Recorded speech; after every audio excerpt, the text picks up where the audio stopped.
We're good. Okay, guys. Mm. Thank you, thank you. We're finally back. So my intro has now been ruined because I thought I was real funny. But anyways, let me just quickly run through. We got Samito, Freedo, and Samito's boss Nateson, which he paid me to say. Um, Wow. Wow. so all right, guys, we're gonna be discussing BlizzCon as Freedo. Thank you, Freedo, for holding down the fort while I was incapacitated, while I was sleep darted. So yeah, we got a lot to talk about, guys. We're gonna go through everything that was said, some things that were left unsaid. We're also gonna maybe drop into a little bit about what Jeff gave, the little hot quotes that he dropped in the IGN article, and we're gonna try and break down what this means for the future of Overwatch. A lot of reactions everywhere. So guys, before we get right into the depth of it, I just want to ask one big picture question. Just your overall summary of BlizzCon. Frito, we kind of heard from you there. I'll go to Samito next. Samito, big picture, your feeling on BlizzCon. I was very happy with the big picture. I think they did a good job with the big picture. I think the one thing that I wanted to see was innovation and the willingness to take it there and like what's been going on. Obviously, the one thing that I think no one in the community is talking about, and it really is an industry, a worldwide problem, is the reality of what COVID did to our industry. And I think Cyberpunk, obviously, let's know there was definitely issues underlying that game, but I think there were a lot of setbacks, and we're going to see delays. No studio is going to want to push a game early, right, at this point. And is Overwatch 2 not being out now because of COVID? I don't know. I know it didn't help. So I do want like people to keep a mental note of that, because I mean you have Fortune 500 companies reporting amazing earnings but lowering guidance because the supply chains of the world have been screwed, right? And again, I'm not sure how exactly that works with gaming, but I did want to just make that a mental note for everyone going forward, that this year did have several months, a quarter at least, botched. But that being said, I was very excited to see what they're doing with the game. It gives me Overwatch 1 vibes in terms of what it's going to do to the industry. We've never had like a shooter game take that Borderlands 3 format, right? Take the Call of Duty. Well, I would say the last one that did it was Call of Duty Zombies, back when I would say Black Ops 1. And I think that this is even more in depth, and Nate might probably agree here, it's even more in depth than that. Like I think that we're gonna get a godchild of two of my personally favorite genres in game. Of all of gaming, my two favorites are shooters and RPGs, and it's not close. So the fact that I get the best of both worlds in my favorite game engine, and they really showcased the environment that they were going to create, I was thrilled personally. I agree, Nateson. Okay. Yeah. So I was very excited after BlizzCon. I was very shocked that we didn't get anything in the opening ceremony. And when I saw that there was like no word of Overwatch, really the first thing it did, I like messaged Sam and Frito. I was like, guys, is this a joke? Like, why? There's nothing. And then the Overwatch 2 behind the scenes played, and I think we all pretty much got what we were hoping to see, at least in terms of content. They were showing that this was actually going to be a sequel, as Frito talked to earlier. But I was feeling very good by the end of it. The main points, and Sam kind of hit on this, was that they're willing to make like kind of massive overhauls to elements of the game. I think the fact that they're willing to look at 2CP, I never really had an issue with 2CP, but I guess they probably have data that shows like the majority of like people that are at casual MMR like hate playing it and they stop. They have like a lower amount of play time with those types of game modes. Whatever, they're taking it out. Okay, it is what it is. The fact that they're willing to like go back and rework all of an entire chunk of the game to make the overall gameplay experience better, that is exactly what we should be liking to hear. Now we can hope that they take that same approach to some of the heroes, which I think is even more important than the game modes. Yep. Brig, Bapt, there's a long list of them. Pretty much most of the DLC heroes, a couple of them are really good, but that's going to be another conversation I'm sure we get into this episode at some point. I will personally open that can of worms. Yes. Already one of the bingo card requirements is met when we Samito's one and mentioned Brig. But yeah, and seeing that they're willing to toy with some of like what there's speculation if Overwatch 2 is going to be like 5v5 PvP, or they're talking about reworking like the way Reinhardt works and how tanks work, and roles are going to have like certain passives, whereas like the DPS with the mobility, or tanks like give less ult charge, whatever ships, whatever doesn't. It's kind of cool to see that they're willing to implement some of this. So it's exciting for us. It's clear, and Frito said this, that PvE is going to be the by and large main focus of this game, and I think that's okay. And I think even Jeff said it himself, like the two player bases that kind of want to feed into each other, where like a lot of PvP players will try the PvE, maybe if they don't do that typically, or vice versa, PvE into PvP, which is probably gonna be the big one, getting the casual PvE players. Because I have some friends that never play shooters really, but they're going to play Destiny because it's PvE. And so now they're starting to get into like PC FPS games. And I'm hoping I can pull that friend into Overwatch once Overwatch 2 ships. But yeah, so I'm happy with Overwatch 2, the showcase at BlizzCon. But yeah, now we can get into the details and like really nitpick what we're really excited about or really kind of upset about. That's exactly what I plan to do. So without any further ado, then I'm going to get right into it. Going chronologically, or kind of what we was talked about, I think let's talk first and foremost about the PvP stuff. And we didn't get a lot of it. It was sort of a much smaller section of the talk. But I think the big, obviously, we saw some new maps, Rome and New York. They look amazing. Obviously, the aesthetic, the visual stuff is always top tier in Overwatch. But in terms of actual solid content, I think the major first takeaway was the role passives. So talk me through, I guess, let's head over to Freedo first because he's been muted for a while. So Freedo, role passes, you want to sum up for chat what the role passes are, and then your thoughts on maybe each of them or one of them in specific, however you want to do it. Yeah. I'm not a talk about one thing type of guy, unfortunately, SVB. You know me. So I unfortunately, like, the only way that I can do it, and I think you did a great job in your video, and I said the same exact things basically. It feels to me like they're simplifying the entire PvP experience, or attempting to at least design the game to be intuitive to the average player. And the first step with that is get 2CP the heck out of there. Because if I have to sit there and say, all right, what you got to do, Zenyatta, is you got to help your team get this Hanamura B, right? We got to win up top, and then we look down, and then we start capping the point, and then they start coming back with their ultimates, and you got to get off the point, and then you got to be able to come back and the ultimate exchange. It's way too complicated, right? No, almost no one caps Hanamura B in terms of players that play the game. Think about this, right? It's like in competitive anyway. It's like because people know how to just hold up top, it just doesn't happen. And a lot of diamond and below games are decided by who caps more ticks on B, not who caps B. And that's a problem for the game. So that's why I think they're just like, all right, we're done. I think the passives are like that as well, where a lot of healer players, I notice, through coaching over the years and making videos, they want to, they feel the need for other people to help them, right?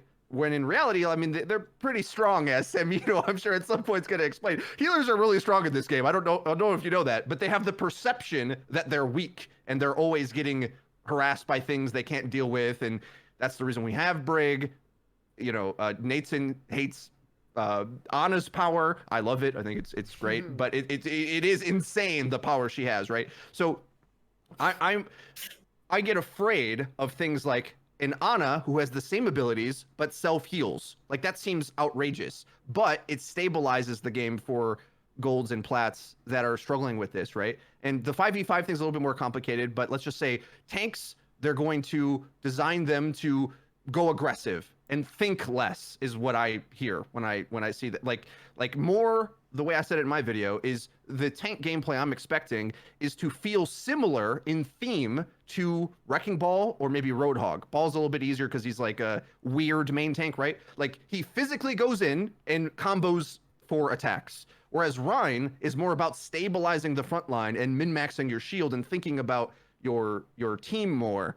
And I think they're trying to just basically take those responsibilities away from all tanks. They just want to remove that section of the game because it's too hard. And it makes Overwatch play too dependent on your team interconnectivity, of it being way more important to group up together and get through the choke of Anubis A, right? It's like, how many games have you seen, SVB? This is a rhetorical question, but how many games have you seen? Like, they never get through Anubis A choke. I mean, that's just unacceptable from gameplay standpoint, right? Like, if you're GM, it happens to GM all the time. Like, you have teams even at the highest level play that struggle with that. Sorry to interrupt, but you're dead right.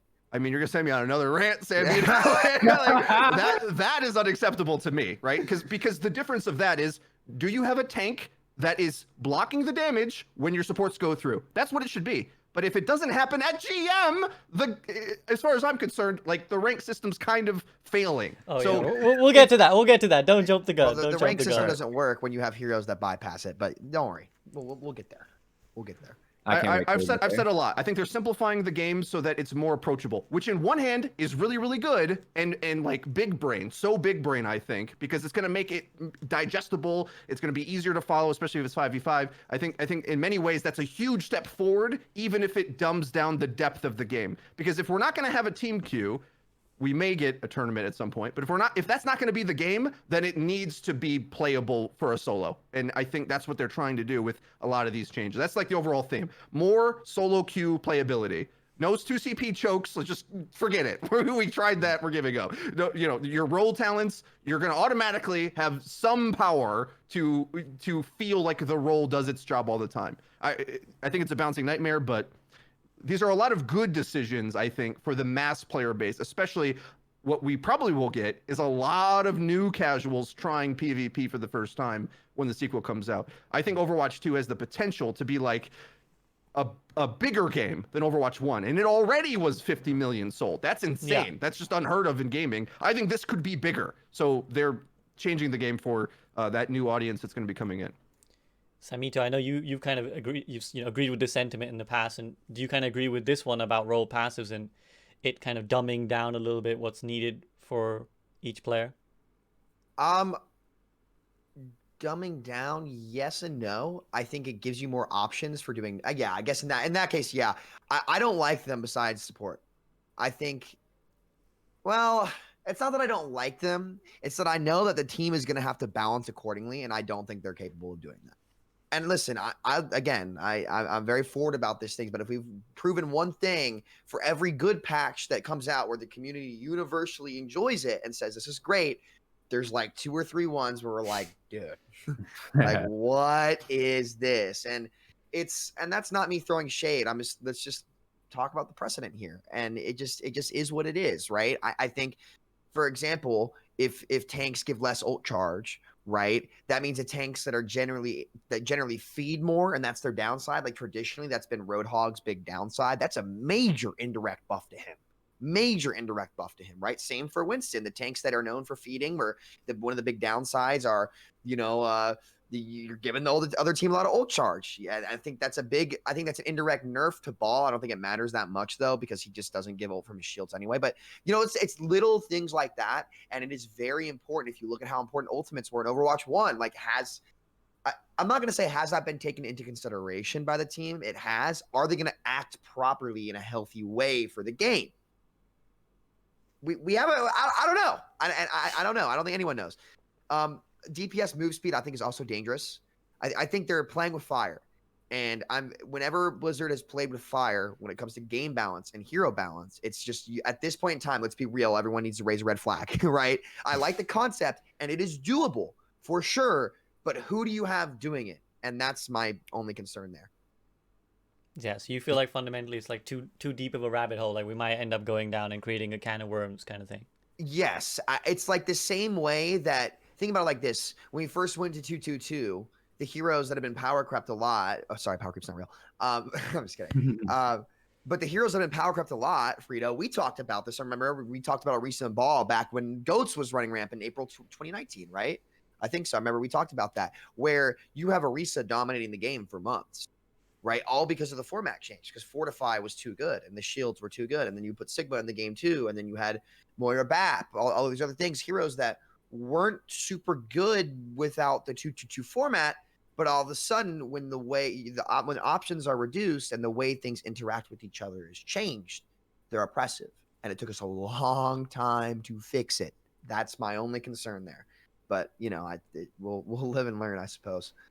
Yeah, go ahead. I'm coming to you anyways. Sweet, perfect timing. Going kind of off of Sam's last point there, and it takes us a long time to kind of fix heroes that end up being issues. Some are still issues after years, like Brig. It wouldn't just be amazing if we had some sort of feature. I don't know if you guys have ever heard of something like a feature where like players could maybe choose which heroes they don't want to play against on a match-to-match basis. Like you could maybe ban them. Some sort of feature like that gave players the option to take care of heroes that don't really belong in a competitive match. I feel like, and I don't know if this is just getting off in a whole separate thing with like manual bans. I've come to love manual bans on such another level, because you can take care of issues. Like it helps balance the game on such a level where like You have characters like Widowmaker, who's basically a throw pick if you're gold, but it's God and Grandmaster. I mean, they're so polarizing, like the skill level. So Grandmasters can ban this character because they don't want to play against Widow, but golds will never have to. They don't have to worry about that. So you can have these heroes that are like broken at different areas, but we can Golds always will ban Reaper. work with them. Yeah, golds are going to ban Reaper and Pharah and like kind of other easy type characters that a Grandmaster would never let slide. And I really, really hope that they reconsider like their stance on manual bans, because I think Blizzard probably has a little bit of a bad taste in their mouth with the reaction of algorithm bans, which is a very, very different thing. Just quick, That was bad. The algorithm bans basically on like a weekly basis. We had different heroes banned based on an algorithm, like picking based on like pick rates or something like that. No one was deciding. It was a AI deciding, and what we want is players. Or a cat, Nate. I'm sorry. Or a cat, yes. Or a cat did it for a bit. we want players to have the option to choose, because that's going to give us more freedom and more power, agency, everyone's favorite word, to really kind of nail down these issues, because the algorithm ban didn't really solve anything. We're just trading issues week by week. Okay, Echo is broken this week. Next week we'll play the next thing, but then it's going to switch and we'll play Echo again because she's back and no longer banned. It's stupid stuff like this. Well, you remember when they banned Echo the week she came out, right? Yeah, The pick, right? They got. I was thrilled about that as a content creator. Let me tell you, that was very frustrating. Never forget that. How could they drop the ball on that level? Like, we have this brand new hero, we can all make content and hype around it. That was unlucky. Very competitive, because she's only being played. I mean, she was still strong, but she's being played because she's brand new. Everyone wants. Dude, I called my dad for an hour about this, and I was like, dude, we put a new product on the shelf and then banned it within the first week, and I was just like, right. So I want to say so much, but this is no such a flame there. diversion. I don't want to like I the just thing remember is, that just came to mind. No, I completely understand. And I don't want you guys to I want you to share your emotions. I encourage it, in fact. But as the host here, I'm going to try and bring some balance, because I know we might agree with each other, but we do have to address, like, we have to think about what other people are saying. So I'm going to try and channel my inner dev voice here, and I'm going to say, like, look, you guys have been whining about how tanks get deleted, how they don't get to operate anymore. You guys whining about, like, oh, well, supports don't live, I need peel, there's a wrecking ball on my ass, there's a doomfist on my ass. So we gave you passives to counter that. What now you're mad about this as well? So from the devs perspective, they're saying they're trying to address some of the issues that we've kind of given about tanks and supports and DPS.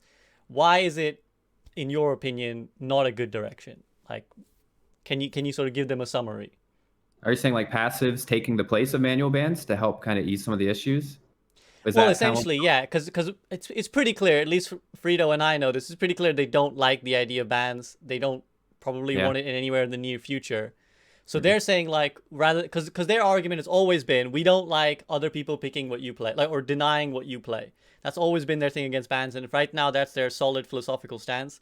So they're saying, we're just going to give you, rather than sort of worry about XYZ being broken or XYZ being broken, we're going to try and level the playing field overall, give you guys passives, and that should help the fundamental weaknesses of your roles. I mean, I don't mind it, honestly. Like, I think as long as it's fine-tuned, it's good. My again, I'm sounding like a broken record here, but like, my issue is, are they capable of fine-tuning it to a place where it's fun, interactive, and fair for skill to reward in the ranking system? That's my thing. I don't know if they're capable of doing that, but I hope they are, and I'm totally willing to give them a chance to do it. Yeah, I'd say like the devil's really in the details when it comes to the passives. I mean, that's something we like really have to know the exact numbers on to see kind of like, okay, is this fair? Is this going to be fun? Is this going to hurt the skill to reward curve as the DLC heroes seem to hurt? But yeah, well, I guess all we know really is that tanks give less ult charge, yeah, and DPS is quicker, and they have less knockback, and less knockback, correct? And healers have self-sustain like heal passive. Mercy's passive, basically, yeah.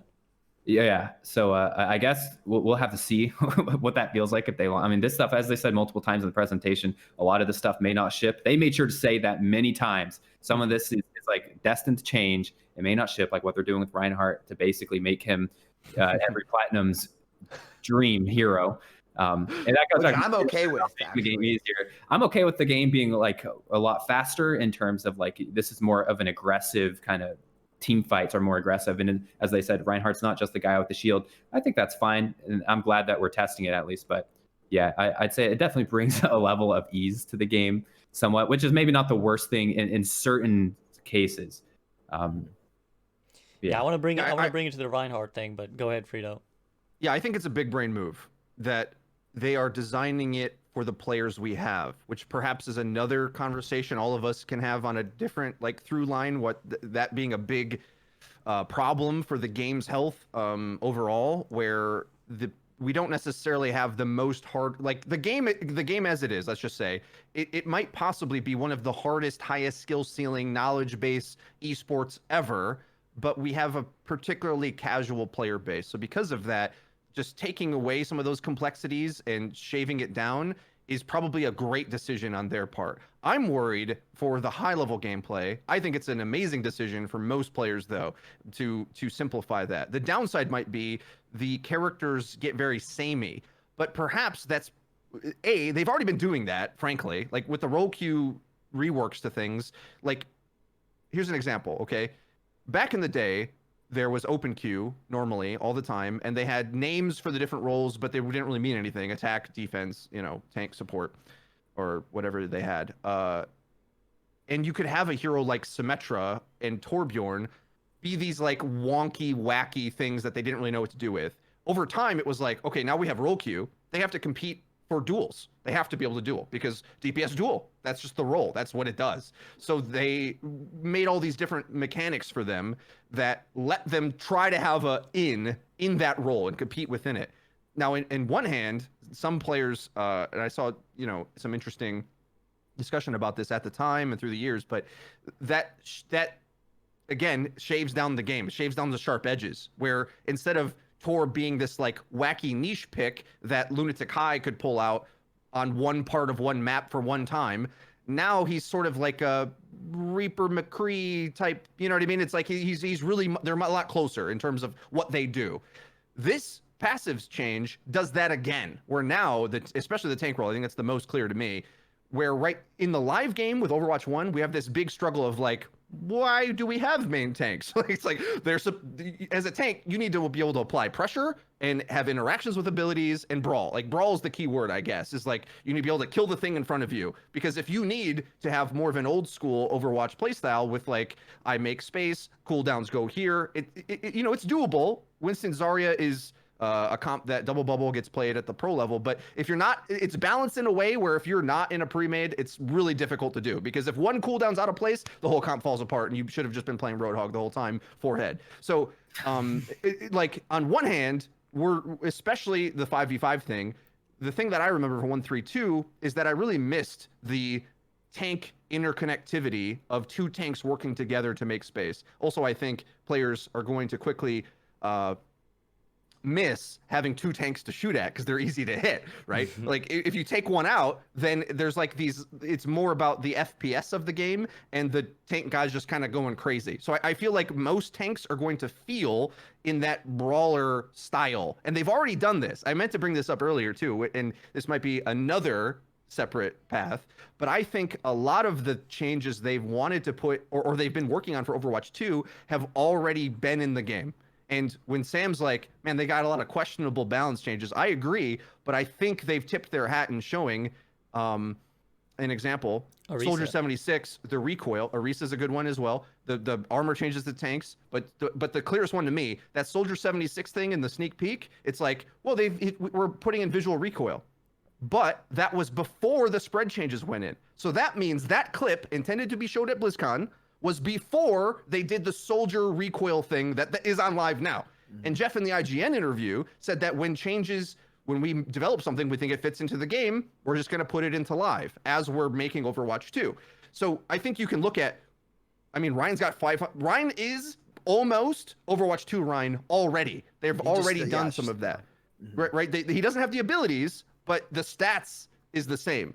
So I don't actually think, and this might be rude to say, I don't actually think they're balancing for Overwatch 1, really. I think when we see BAP get overhauled for seemingly no reason, when we see, like, Big Window does this, now he shoots faster, like, I wonder if that's like, they worked on that for Overwatch 2, and we get it. Because this is a theme that Blizzard has done in the past. My favorite example is Roadhog, back in the day, got some really questionable reworks. And then Doomfist came out, and it was like, oh, duh, right? Like, because if they didn't rework Hog, he would have destroyed Doomfist as it was. So they made Roadhog a bit more brawly at the time. Like I think if you chart all the changes from the past year, it looks like that, where a lot of them probably are geared towards Overwatch 2, the place we're going, rather than like competitive integrity today. Now, No, you're right. That's what I think. I think you're definitely right. Like, again, the Orisa change doesn't make sense unless that's where they want to take it and make these tanks more individualistic rather than that's why we see Orisa's Fortify getting buffed and her shield getting nerfed to where it goes away from being the traditional bunker, sit behind the shield like Jeff talked about to, brawl, go do your own thing, whatever. So I think you're actually right on that point. Unfortunately for us, which again, like this is good and bad, it's like now we have no really way of knowing what is going to be a good change big picture and not. All we can pick is the nitty gritty. For example, I think Immortality Field, that should be a no brainer. I'm not going to open this can of worms right now, but I think you're right. And I'm looking forward to the latter half of this year where I'm assuming, obviously last year for obvious reasons, productivity reasons, et cetera, Blizzard had to be very quiet. I'm wondering if this year in the latter half, we're going to be able to hear a lot more about what they intend to change about PvP and maybe get looks at new heroes, hopefully, so that we can get every piece of the puzzle to put it together for the big picture. My follow-up question to all of you anyways, maybe Nateson or Samito, you guys want to answer this, is if they are balancing with an eye to Overwatch 2, why are they doing like a half and half? Why not like give us more of the PvP to Overwatch 2 experience, right? Like if they're balancing for role passives and they're pre-balancing heroes for them, a lot of the community are like, well, why aren't they giving us that now? Like why not just put that kind of stuff in now and freshen up the game? I think this is a bigger business question rather than a gameplay question, where when Overwatch 2 comes out, the more content we can pack in that's not essential to Overwatch 1, the better. And realistically right now, I don't think Overwatch 1 needs more heroes. And that might be a hot take. I know all the competitive people want new heroes because that's the only thing that really spices up the game for competitive. But if we're being brutally honest about competitive Overwatch, it's never going back. It's not. I think that the game casually is where it's at. It's being great casually. And for when Overwatch 2 comes out, if we want it to have the bang that it needs to have as much stockpiled content as possible to go into the PvP as well as the new maps and modes, so it really feels like a new game, as well as the fact I think we need time to figure out where we stand right now, because the reality is, and this is what people need to understand, it's a tough pill to swallow, but once we cross the finish line, you can look back and say it's well worth it. Like where Overwatch is at now, it's just not, it's competitive is just not as important as making sure Overwatch 2 is going to pack that bang so that it becomes the game for the next 5 years after the fact. This last year of preparation for the product launch, I'm assuming, let's say everything goes great. Ideally, we get Overwatch 2 in 2022. Let's operate under that assumption, right? Hopefully. And again, we don't know. We really don't know. And if it's going to be longer than that, then we do need something for Overwatch 1. Let's be real here. But I think that people need to kind of accept that pill and swallow that pill, that the stockpile of content and new characters to make sure that it's fine-tuned and it's good on that initial product release is just more important than continuously pouring in content to the game now, which in reality doesn't change the big picture for Overwatch's success as a franchise. Yeah, I think we kind of saw that in the showcase. I actually really do agree with Sam on, I think they're going to be holding off on a lot of this stuff for Overwatch 2 so that when it does ship, it does feel like a sequel. Like there's so much more content here instead of like spoon feeding us bits of, what would be content into Overwatch 1.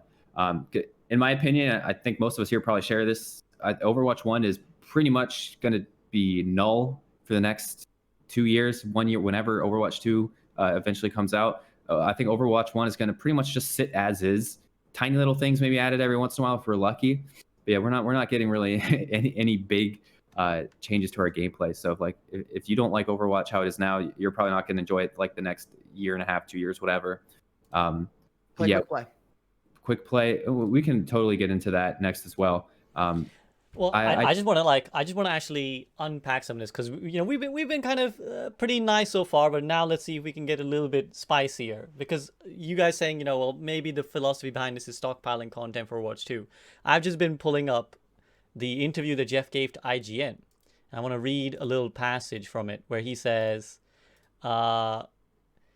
recently we added priority pass to improve queue times. It'd be easy to make an argument like, oh, we should just hold on to that and bolster the value of Overwatch 2 for stuff like that. But we feel, no, this is something, there's no reason to wait for it. Let's get our community as soon as are possible. So there are things that are not, physically possible, but basically they're saying we really want to try and get as much stuff to the Overwatch community now as possible. So my spicy way of framing the question is Jeff being disingenuous or are we wrong? Like, because he's saying we're not going to stockpile content. You guys saying they are stockpiling content. Well, that's not content, though. I don't think that's quality of life. Am I wrong in saying that? I mean, Freedo, I think they view it as content. I think they view it as content. Well, if there's quite a schism in the terminology here. Yeah, I hear what you're saying. So this is why I try to be very specific with my wording when I say main content or. That's really the best way to say it, I guess, is like, yes, all improvements to the game are content to some degree, like a deathmatch map, for example. But no one in the community thinks that they're adding main content. But elsewhere in that interview with IGN, which is where I got my theory about they've already been doing this, is that he said there's reasons why they wouldn't add it to Overwatch 1 as is, which is either technical limitations or psychological limitations, or player expectations, maybe is a better word. But like, why if you when we do the sequel and we say, oh, there's a PvP overhaul 2.0 is how I like to call it, they can be like, all right, it's 5v5, the tank role's reworked, we're removing 2CP. So those big changes that could happen now if they wanted, they see it as going over easier with the community. And I think they're actually right in that, because the thing that we need to remember as content creators and in the Twitch, YouTube sphere, there is a percentage of players, which is sizable, that just plays the game and doesn't interact with any of this stuff. They're not on Reddit. They're not watching the show. They're not watching your Overwatch. They're not doing any of that, right? We are embodying a small sliver of that.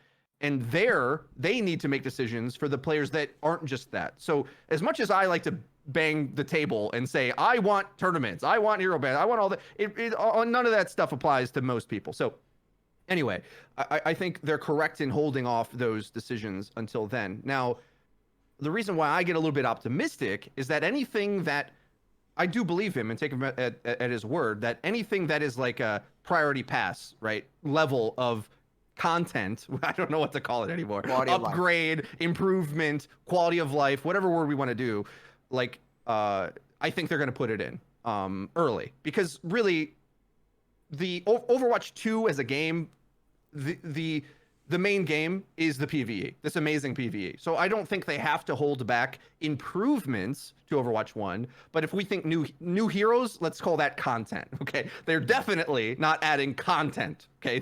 They are stockpiling heroes, because like, here's the problem with this communication, and why I think what SVB is trying to provoke a little spice, okay? So let's get spicy for a second.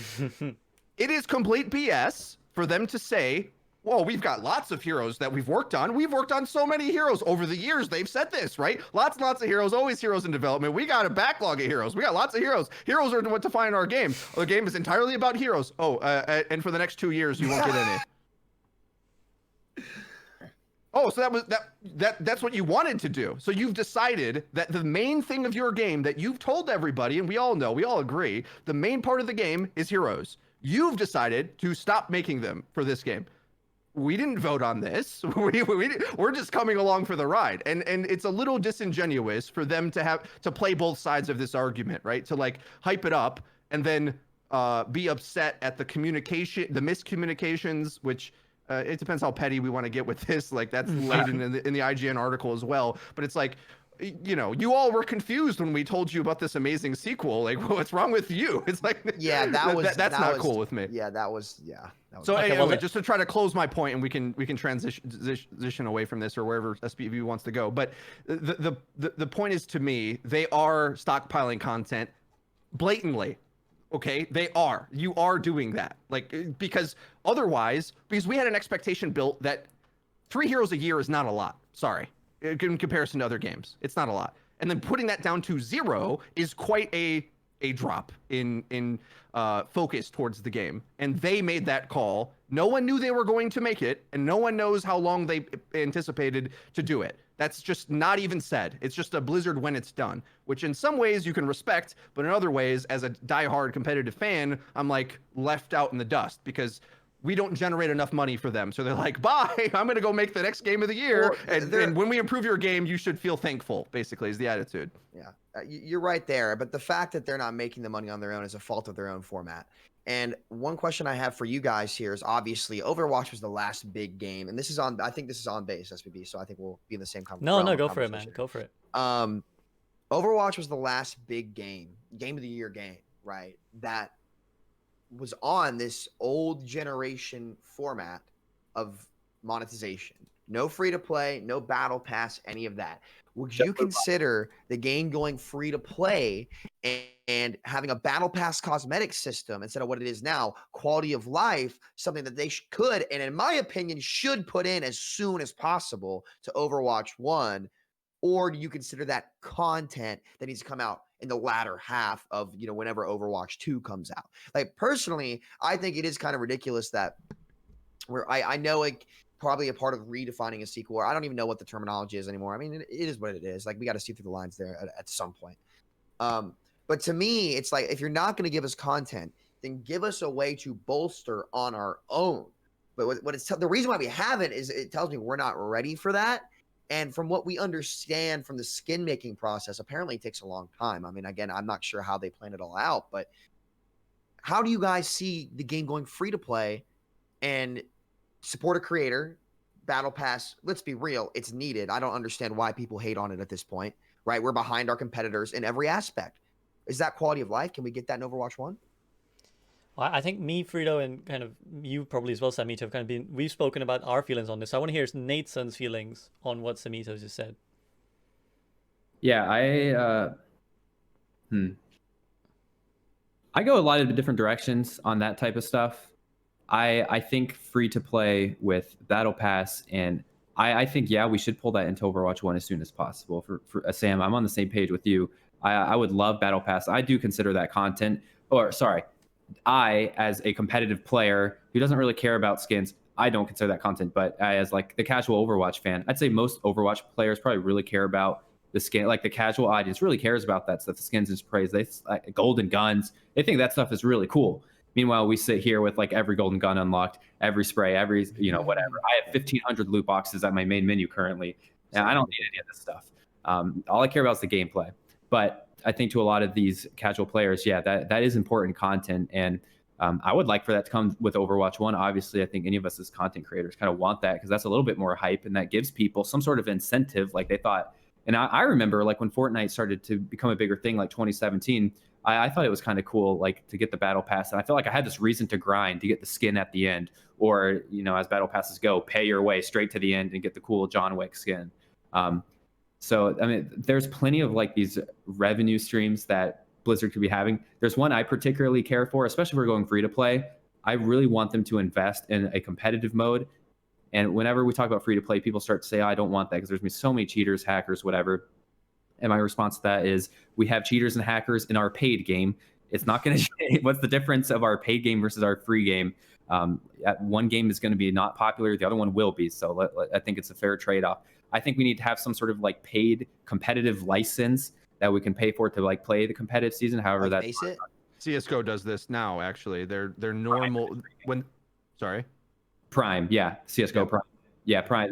So that's basically the avenue I see. Can you just quickly explain Prime to anyone who's listening and isn't familiar with how it works?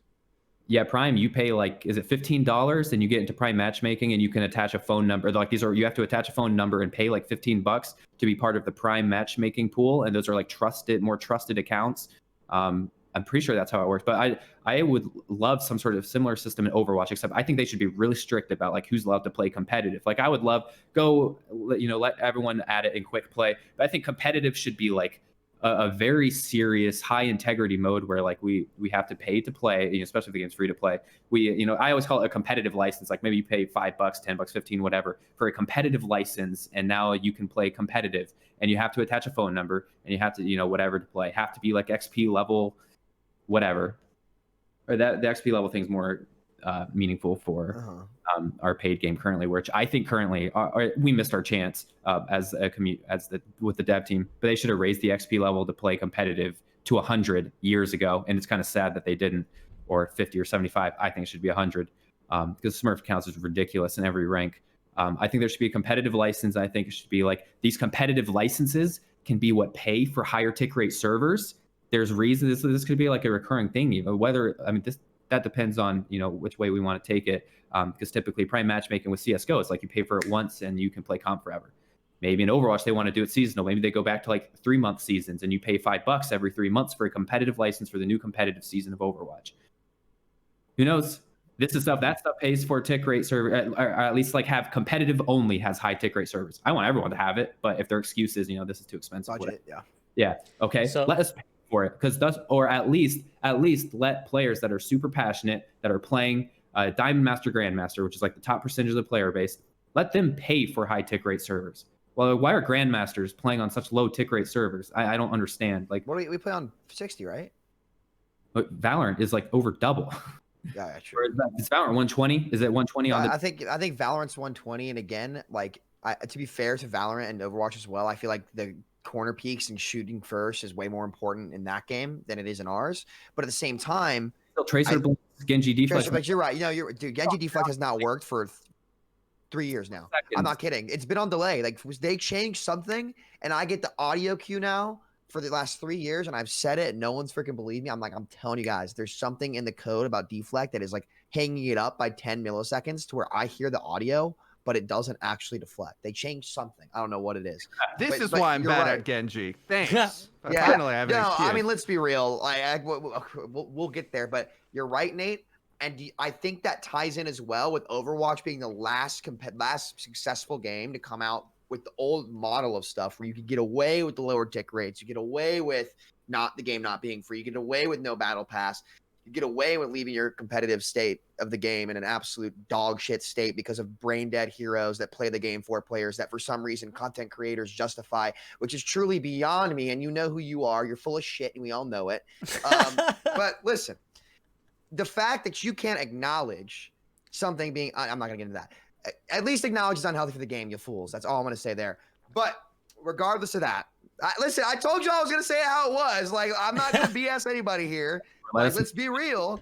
But no, it's disappointing, and it needs to get changed going forward. And I know this went a long way from quality of life, but I just, it's all tied in. It's all tied in.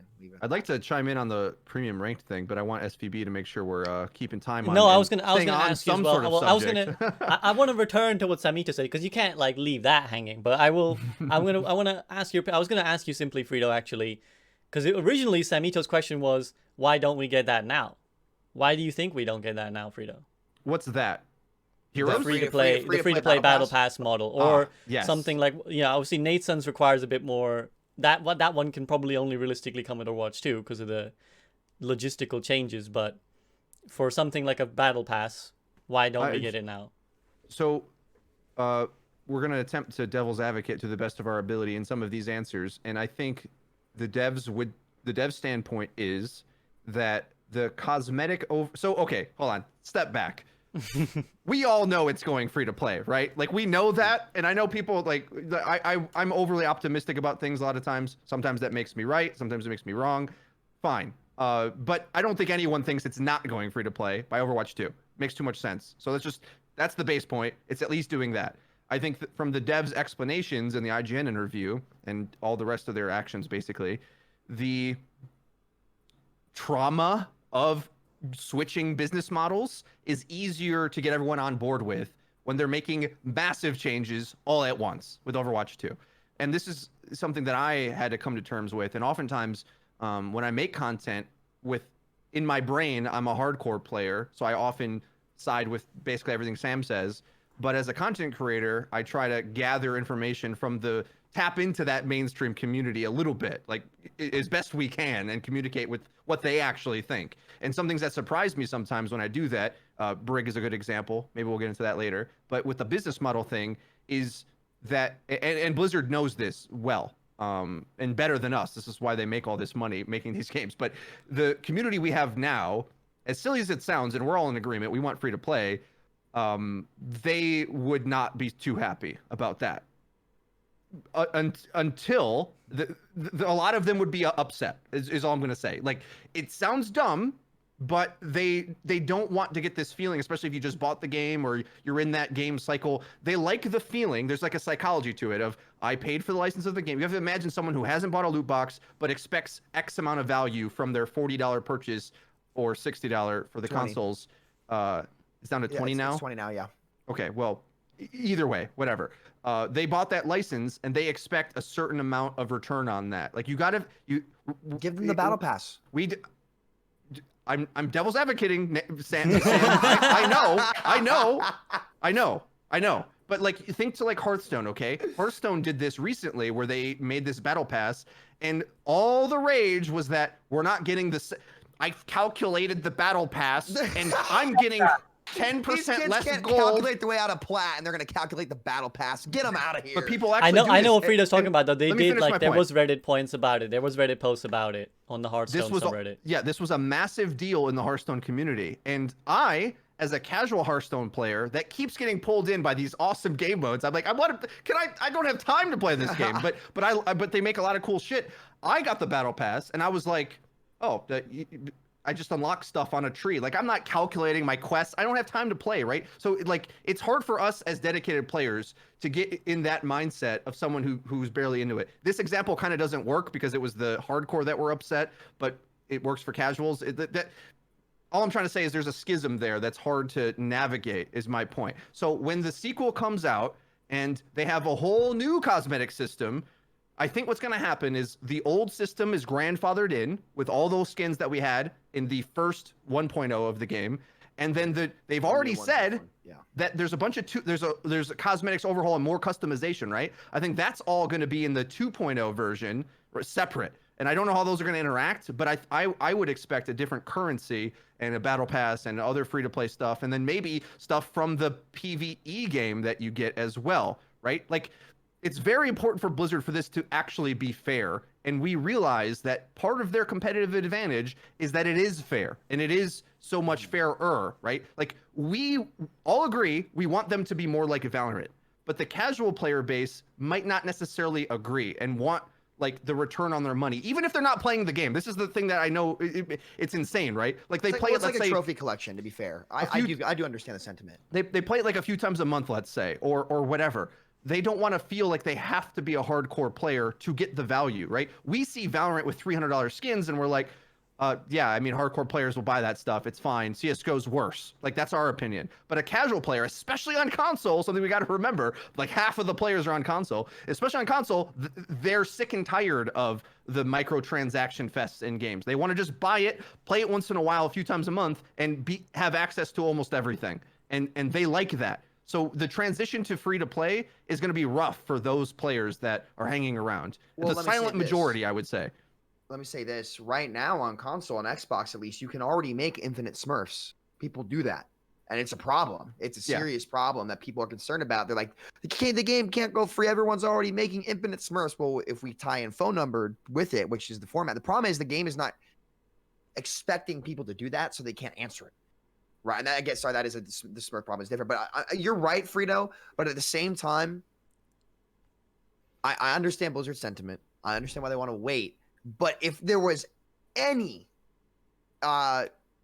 injection of life that would be healthy for Overwatch 1 before Overwatch 2 comes out, the number one thing on the agenda should be free to play with an overhauled cosmetic system. The problem is they can't make the game free until that cosmetic system is ready. And they have no way to convert it for these other players, because then the company won't make money. And that's just the reality is that's how the world works, right? And I'm not mad about that as well. People get mad about that. I'm like, guys, it's business. You can't be mad about that. It just really sucks that, let's be real, Overwatch 1, its community has been screwed.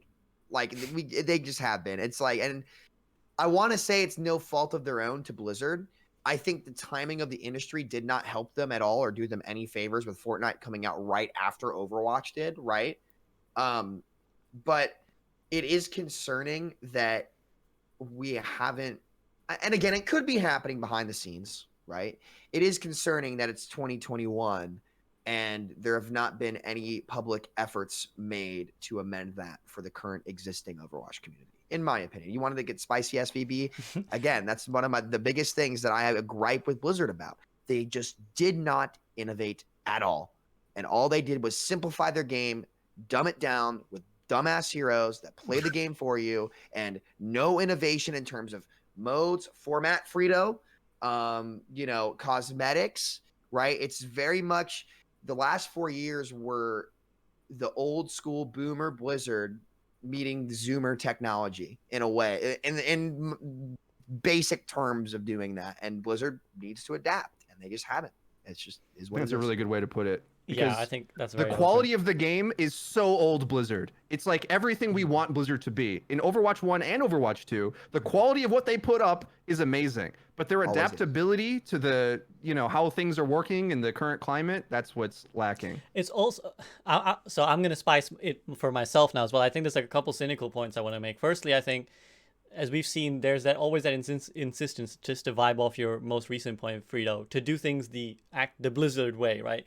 Even in this one, they were like, no, we don't like to take stuff from other games. We want to do it the Blizzard way. So I reckon there's partly they don't want to just succumb to the microtransaction battle pass model, because they're like, yeah, okay, that's nice. It works for every other game, but how can we do it the Blizzard way?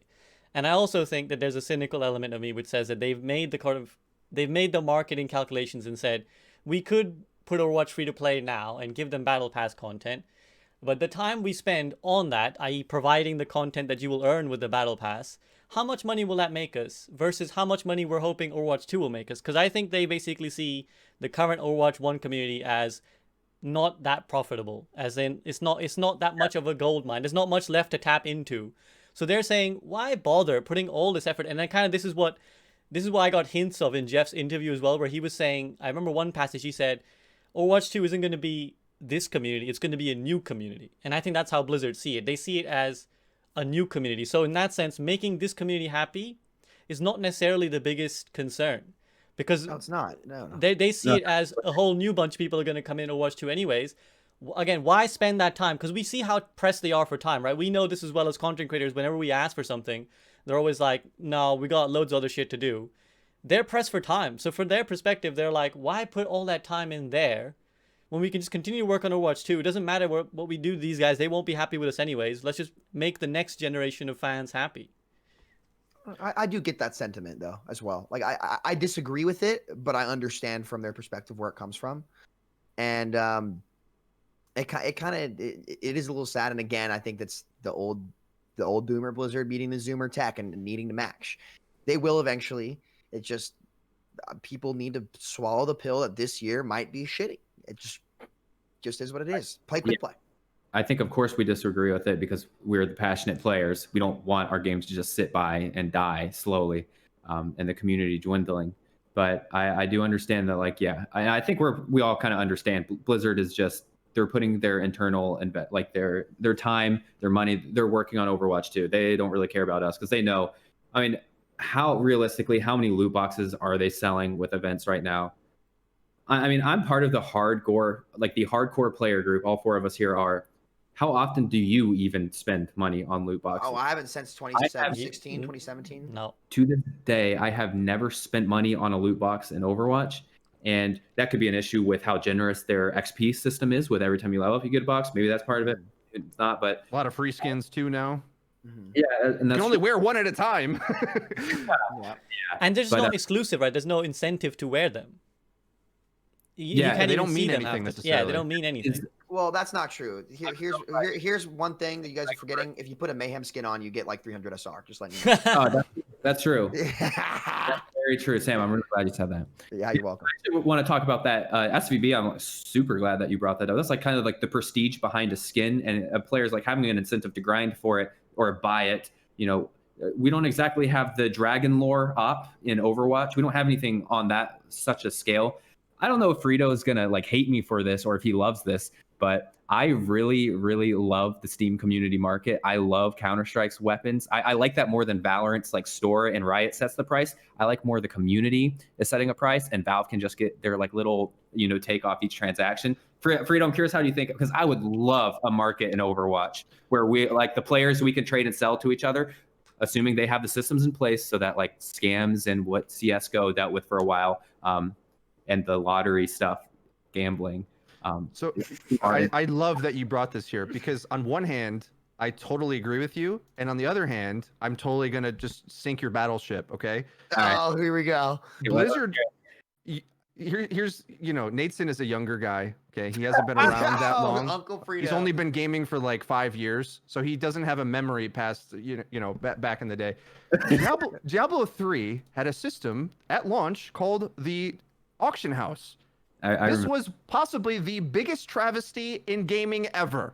Okay, they tried to do this because probably because they looked at the game like Diablo, and it had items and prestige around them and builds and all that. So they tried to put that into the game.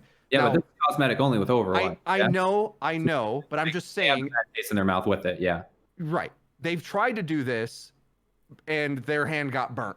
So with Overwatch 1, they're like pretty fair business model with this. So sold a lot, and when I go back to talking about the casual players, we all forget that we being, I don't know, PC elitists, let's say, or hardcore PC gamers, race. When we hear about a dragon lore worth thousands of dollars, we're like, some people are crazy. That's fine. Good for them.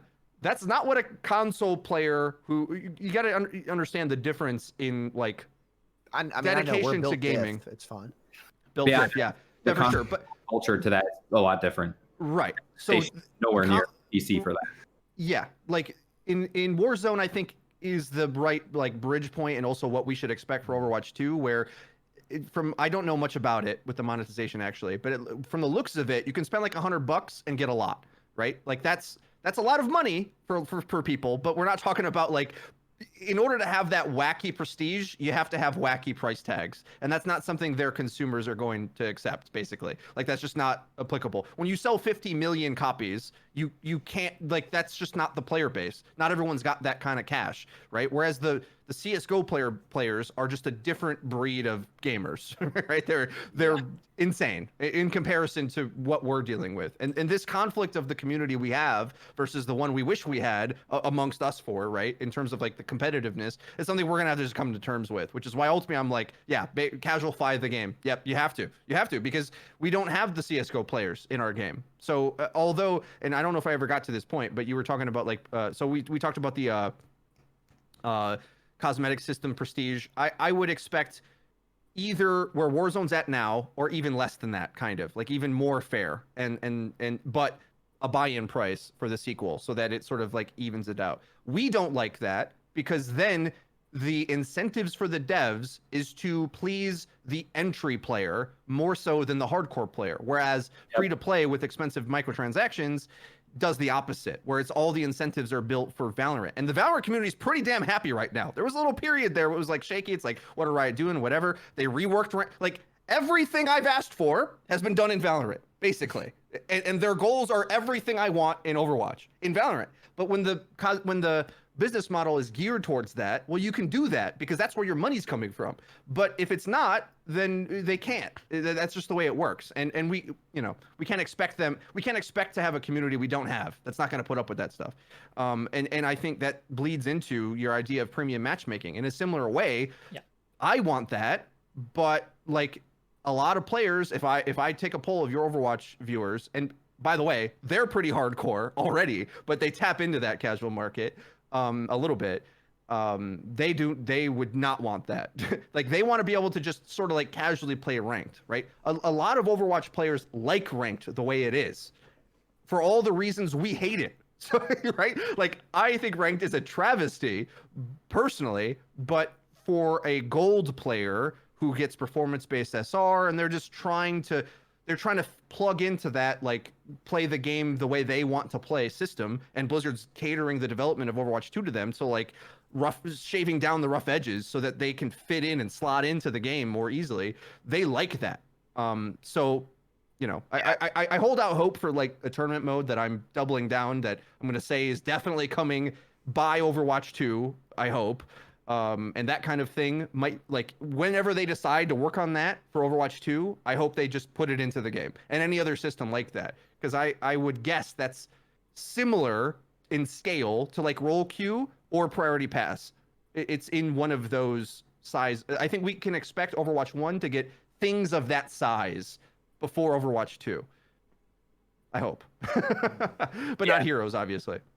I think with what you said, where the reasons, some of the stuff we hate competitive, like the reasons why we hate parts of competitive is the exact same reason why some players love it. And then again, like that's when we have talked about this all in our like group chats together. You know, we have to, and SVB made a tweet about it a few days ago. You know, the faster we realize that like this game wasn't really made for us, like, and the people in chat, like if you're playing at the higher SR, if you're a master, grandmaster, top 500 player, like this top 321% of the player base, the game's not really meant for you. And as Freedo started to put it, once you hit grandmaster, you beat the game. There's nothing else to do. There's like, it wasn't meant for you to keep playing. There's no incentive for you to play. And the faster we realize, back to SVB's tweet, the faster we realize kind of like this is a more casual game when you go into it like with quick play and enjoying it with our friends and Sam with quick play gang. Yeah, I want to bring this up actually, but before I do, finish your point, Nathan. Go ahead. Yeah, that's like this game was meant for casual players, and like Overwatch is a phenomenal game. In my opinion, is the best FPS game in history. There are a lot of great ones. Overwatch is the best, but it is not the best competitive FPS game in history. It is the just best FPS game. And a quick play, it has been a tremendous, I'm personally, now this another point, I am more for open queue than 222, but when I think 222 was added, I think the tables flipped. I think quick play became the better game mode than competitive. Quick play, if you have not tried it lately because you're like a hardcore competitive player, quick play is phenomenal. The gameplay and matchmaking is really not that bad. So yeah, so SVB, what you were going to say? Yeah, no, I want to bring it to that, but I just wanted to vibe off finally what you kind of said, you know, with the monetization model for comp. And again, I think it's basically the casual paradox is what I would call it, is that we want, you know, we're always like, well, let's do things that makes comp more like, it gives it greater integrity, right? Let's do this to make it harder to smurf. Like people, for example, because I've had these discussions with my stream a lot of times, so I have a good experience of like the counterpoints that people make. So people come to me and they're like, SCB, there's like a rampant amount of smurfs. How can we fix that? And I'll be like, well, for example, Nateson says, put a monetary barrier to comp, right? Like $5 a month, $5 every 3 months, whatever it is. That will disincentivize multiple Smurf accounts. But I don't want to pay £5. I don't want to pay $5 to play comp SCB. I just want to play on the weekends. Okay, well, what about the phone number attachment? Why don't you attach your phone to it? But I don't want to attach my phone to it, SCB. That's like a privacy breach. So it's like, the thing is, when you're talking about the casual level, there's just too many people who, again, if you're casual, you're not that invested. You don't want to put anything more than what you've already put into playing another aspect of the mode. And I think that's how Blizzard sees it as well. They want people to play quick play. And when it comes to Overwatch 2, they want people to play PvE and just dip into comp. They don't really care about, well, let's make it a barrier entry so that like only the hardcores can get in. Because again, if it even disincentivizes like equal number of casuals and hardcores, they would rather go on the casual side. That's my sort of... Yeah, and that I don't want people dipping into comp. I want hardcore passionate players dipping. I think competitive is a mode for the us's of the world. Most people watching this chat are like one of us, most likely. Like they really care about competitive and like high level integrity. Okay, in like a competitive match. If people are just casual players, I don't know why they would care about competitive. Like go play quick play. Quick play is fantastic. I really hope Blizzard doesn't try to just push these players into competitive and like they're not going to set up the structure for high integrity matches just because they want quick play players to go play comp. I want the us's of the world playing comp that really care about a game. Or you know, we've talked about some extremely big overhaul changes. Like we were talking, all of us were talking in Discord last night. Freedo and I had some back and forths at like 2 a.m. about what if Overwatch 2 they completely remove competitive. Well, they're not going to do this. But... They're not going to do this. But if we have like quick play, and quick play is like they put a lot of effort into quick play, and then we have like our weekly tournaments that are like 6v6, like we can make pre-mates, whatever, which is a weekly tournament format on the weekends for us competitive grinders. Instead of putting in the word I like to use for Overwatch, competitive as we know now is primitive, that I do think is hilarious. A company this big with this much money, having like the 4 leader of FPS games at a certain point in time, at least, did not put any more resources into innovating a competitive genre, and they could have set the tone for the industry, but we kind of dropped the ball on that front. But they don't care about competitive much because it doesn't make as much money, so I get it. But yeah, I hope. I mean, if they don't care about competitive, I wish they wouldn't just kind of string us along like another season at a time. I wish they would just scrap it, give us something that's like very, very real, weekly tournaments, something in that vein. ESEA compatibility, face it, whatever, some sort of like integration of where like people that really care will set the tone and like let us decide, how competitive should look like. I don't know, that's kind of where I've started to go in terms of the competitive game mode. As I said last night jokingly, I love competitive Overwatch more than I love my family. And I never thought I would see the day where I'm saying like, oh, I think it's time for competitive to be let go by Overwatch. Or the dev team. But yeah, here I am. I think they really just need to scrap it and restart with something else, because it's kind of a joke. Craig, he tweeted it. That was last night, I believe. He tweeted it. He said like, there's been nothing more uncompetitive than competitive Overwatch. Yeah, it's basically it's quick play at this point, and it is what it is. When did I bring this up? And I feel like I blew minds on this podcast. Was it like a year ago, SVB? I feel like when you said no comp, yeah. It was a while back. I can't remember the time, but yeah. I have a lot of wacky ideas, and I feel this is another one that is going to gain steam the longer this goes on, because the more the saturation of players get this, and I feel the more I put this messaging out there, the more I'm getting back from the community. Yeah, we've already, like, people have already made that decision with their feet, or, I guess their mouses on which they queue for. They've already done this. This is already the case, because how the hell do you have 10 million monthly active users and comp queue times are as bad as they are? But quick play queue times are fine. Right? It's got to be that. Everyone's already decided this anyway. And I don't mean to dominate mic time, but I do have so much. I'm so passionate about this issue. I just want to try to quickly summarize my response to what Nateson said there. What I would love. So this is the problem that we face. Everything Nateson was asking for is in Valorant, essentially, where the rank system is built for that long-term progression competitively. Whereas I feel the Overwatch rank system is designed for you to step in and see where you are. And you can grind to get up, but it's not like built to show you that, right? Like, I would have to describe the Valorant system and its overhaul to like really nail this point, but just take my word for it if you're not familiar with it, that it's designed to like show progression over time and blah blah, and it resets you and you have to keep playing. Like, it requires you to keep playing. Whereas the Overwatch rank system is sort of for casuals to tap into and just kind of see where they're at. And it's not, I don't think it's intended for you to grind it, actually, which is the opposite of what we want. So because it's that, and this was my argument like a year ago with SVB, not with you, but on the show, I wish that they removed it and instead had more features for quick play. For example, what is my Junkrat MMR in quick play? That's what I want to know. What's my stats? Rank 1. Like, what rank? Right? Because I feel the competitive is geared for players to do that now, but that comes at a conflict. The best example for me was the clip from Wub's stream with Jake having an argument with him.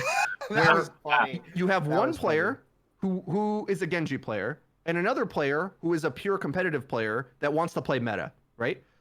That conflict is always in ranked, and it should be a nonsense. And what Blizzard has done is effectively over the years is say, you guys figure this out. It's not our job to set the tone for this.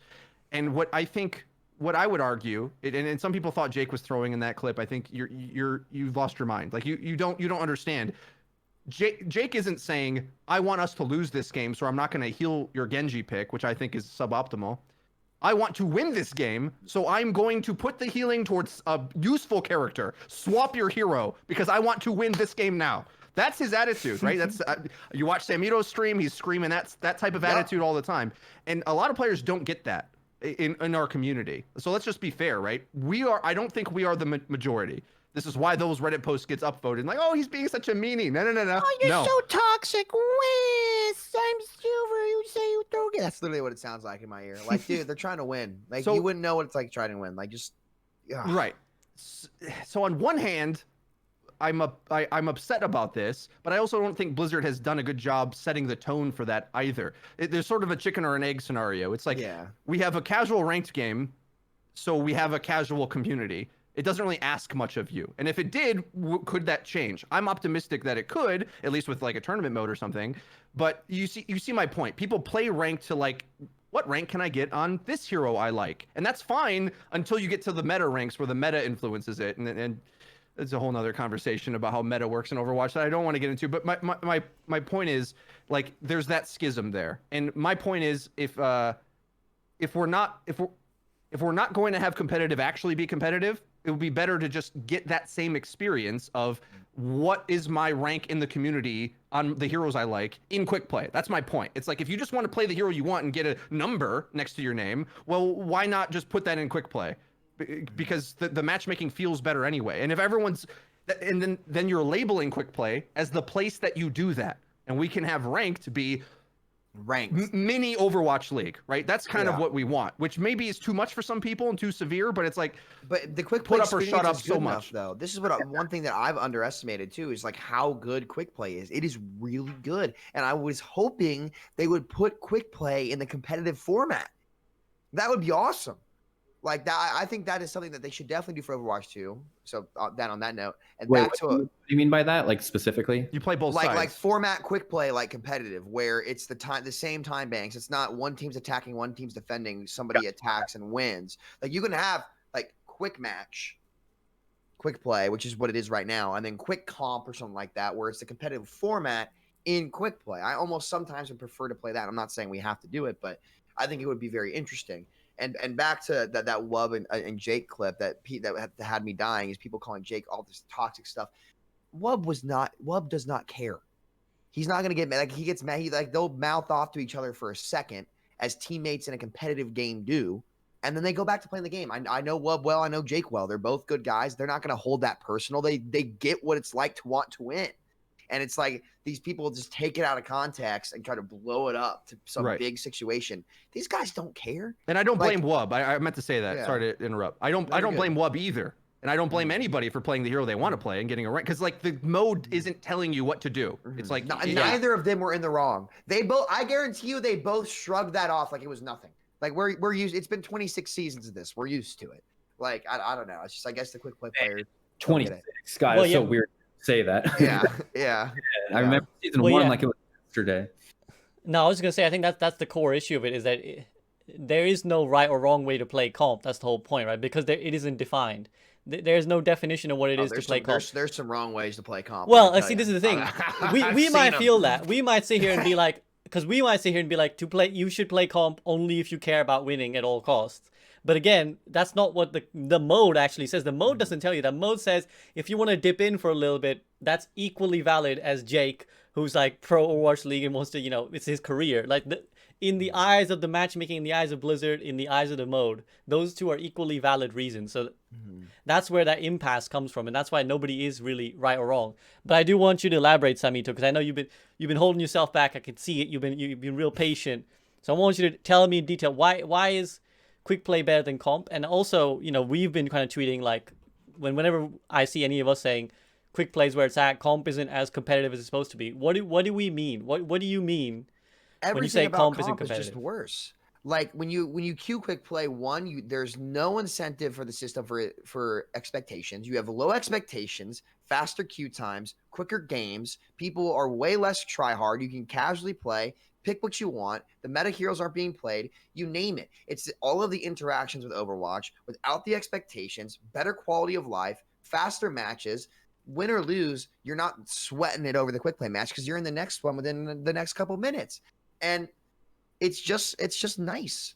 There's no sweat, no pressure. And then when you play comp, there's this subtle expectation to play well, or even if you want to play with friends and GM, you can't, which is ridiculous at this point. Let's be real. Like I understand that people complain about stacking back in the day. I get it, but it's been 2 years. We tried it. we need it back. It's just there's no problem. At least 3 stacking 1 per role with your friends. That shouldn't be a problem, right? But at least in terms of DPS, the people are forced to play the meta. You Bap and Brig destroy the game. Destroy Bap is actually not that bad. They just need to make Immortality damage reduction, then he's actually fine. Immortality is infuriating, and I don't care how controversial it may or may not be within the dev team. Holy shit, this ability makes an entire team immortal. Anyone who has 2 brain cells should be able to see it's overpowered. I'm sorry, you should. It's not hard. Like, I don't get why it's being gate kept at this point, right? Because when you're trying to win and when you get denied reward for something as stupid as BAP and Brig, it just makes your blood boil, and it's just truly not worth playing the game like that when fair play has been taken, has had a steaming pile of dog shit just all over it. Let's be real. And people might be like, oh, Samito, you're so disrespectful. You're so mean to this. Dude, I'm going to keep it a buck. If I acted up in practice as a kid, my coach had my whole damn team running the line, running up and down for 45 minutes. That's just how I was raised. Tough love, man. This is dog shit. And the unwillingness to address it in a competitive environment is disgraceful for what this game was marketed to be. A competitive shooter. And listen, I get that it's failed. I get it. I get that we're taking the game casually, right? The reality is you still have a multi-billion-dollar esports league trying to market this game competitively to millions of people every year. And not only, listen, I'm just going to say something I noticed. This might be, Nate, don't worry. It's not going to get me in trouble. Just something I noticed. Actually, I'm not going to say that. I'm not going to say that. Actually, I'm not risking it. I'll tell you guys later. Sorry, chat. Listen, I don't want to get anybody in trouble. So it's bigger than that. But, you know, you have your league MVP walking out in the middle of season, right? Like, I'm glad saying there's no passion in it. Right. And look, let's no bullshit again. Some people are like, oh, taking it. Oh, the game's dog shit. He left. Or, you know, oh, it's just he's salty. Personally, I don't care about any of that. I just want to look at like the facts here. Like, something made our poster competitive player lose his fire in the game. And it wasn't just him. I think it's really important that we take that at face value. No hard feelings, no bullshit. And we say, okay, how do we get this guy back, for example? Because it's not just him. It's happened to so many different players. And to me, the way I see it is if you have heroes that play the game for you, that deny value by existing and being picked, Brig especially, Brig is just the fact that it's disgraceful. That shit's in the game still. Disgraceful. I'd resign if I put that shit in the game. It's like if something allowed you to just play a sport or do a hobby on its own, and it just bridged the entire learning curve. There's no purpose in trying to be the best at that because somebody else can just pick it up and you see them do something that took you years of skill to develop at no requirement. It just does it automatically. Why would you want to sink your time and effort into that? You wouldn't. It's a waste of your fucking time. Somebody else can do it at no value. That's not opening the door and making the game more fun for other people. That's trampling on what made your game or hobby sacred. And that's the one thing that I think Blizzard and other content creators are missing. Like when I've seen people talk about Brig and they're like, yeah, oh, it's fun. Yeah, listen, I play a lot of Brig too. Yeah, it's fun when it's overpowered, sure. But big picture, you have to realize and acknowledge the effect it has on your product. And the lack or unwillingness to do so from a lot of people in the community is concerning. And it's why you have people walking out the goddamn door in the most humiliating way possible. And again, I'm saying that because I love this game. I love this community, but I know you guys have seen me go off about this. I know a lot of people haven't, but I know you three specifically have seen me go off about this, and I do not hold back with what I say. If we want Overwatch 2 to reach its potential. Let's be real, the PvE is going to be the best PvE to ever come out, in my opinion. I think it literally will be the best shit to ever come out. I'm stoked for it, and they're going to dominate that. But if we want to be a 10 out of 10, which is what a multi-billion-dollar company should aim for, you can't have this shit in the game that plays the game for you. And it's ruined the integrity of the game. Quick play, there is no integrity. You can get on, enjoy the atmosphere, the mechanics of the game, and all these other things to the fullest, casually, no sweat, fun, easy, little effort. Competitive, you put in maximum effort for no reward, bad queue times, overpowered heroes to play the game for you. Why would you waste your time with that shit? You just shouldn't. So, I got a question for you, Sam. Well, it's quick. Sorry, Nate. I'm really loving. I think a lot of times, when Samito talks, people like mistake it as it's like personal, because people think like, oh, he just hates Brig. It's nothing personal, right? And the other thing I want to add to the context is that even though Samito, you criticize the devs, but you're also the first one to give them props when they do something good. Like I see it in the content creator community, like content creator Discord, and I'll say it for him. Like he's the first guy in there who's like, you guys did a fantastic job on this one, really well done, guys. So even if you think you only see him being negative, there is a positive side of this as well. But I do want to conduct a little interesting thought experiment. Why do you think the devs don't see it that way? Like, you described the problem with Brig, I think quite clearly. I was going to ask you to kind of give it a sort of dummy's guide to why you think Brig breaks the game. But I think you did it. You did a good job. Yeah, it's just, it's just the way they want to take the game is not competitive. Like, is that what you're asking? Like why? Yeah, like what do you think the devs see? Like, what do the devs see? What don't they know? Yeah, like what are they seeing? Because you see Brig and you're like, this is obviously broken. They know, they just don't care. Like it's their game model, and as a business, I get where it's coming from, and they're right to do it. But what they're missing is that you can do both. And when I say both, you can make the game easier for casual players to get into it and make the game easier to play so that, people who get on and play quick play, which is majority of the audience, because quick play is great. Like, quick play is great. It's where it needs to be, right? You can have that player get rewarded and have fun and have easier characters to play. But you can do that and have it not trample on the skill to reward curve and destroy the competitive environment to the point where you have half the NA players quitting. I mean, again, that might be a skill gap differential in some places, right? You could argue. I'm willing to open that up. But your league MVP, it's not a skill issue. It's an inspiration of the game issue. And that's happened to a lot of my IRL friends. It happens at all ranks of whatever rank you are competitively. That is a big thing that has made people lose interest. So my quarrel with Blizzard is that they want to take the game more casually because it's going to help the business. Good. The more resources the business gets, the more resources they can put back into the game. That's just how capitalism works. I'm all for it. Go for it.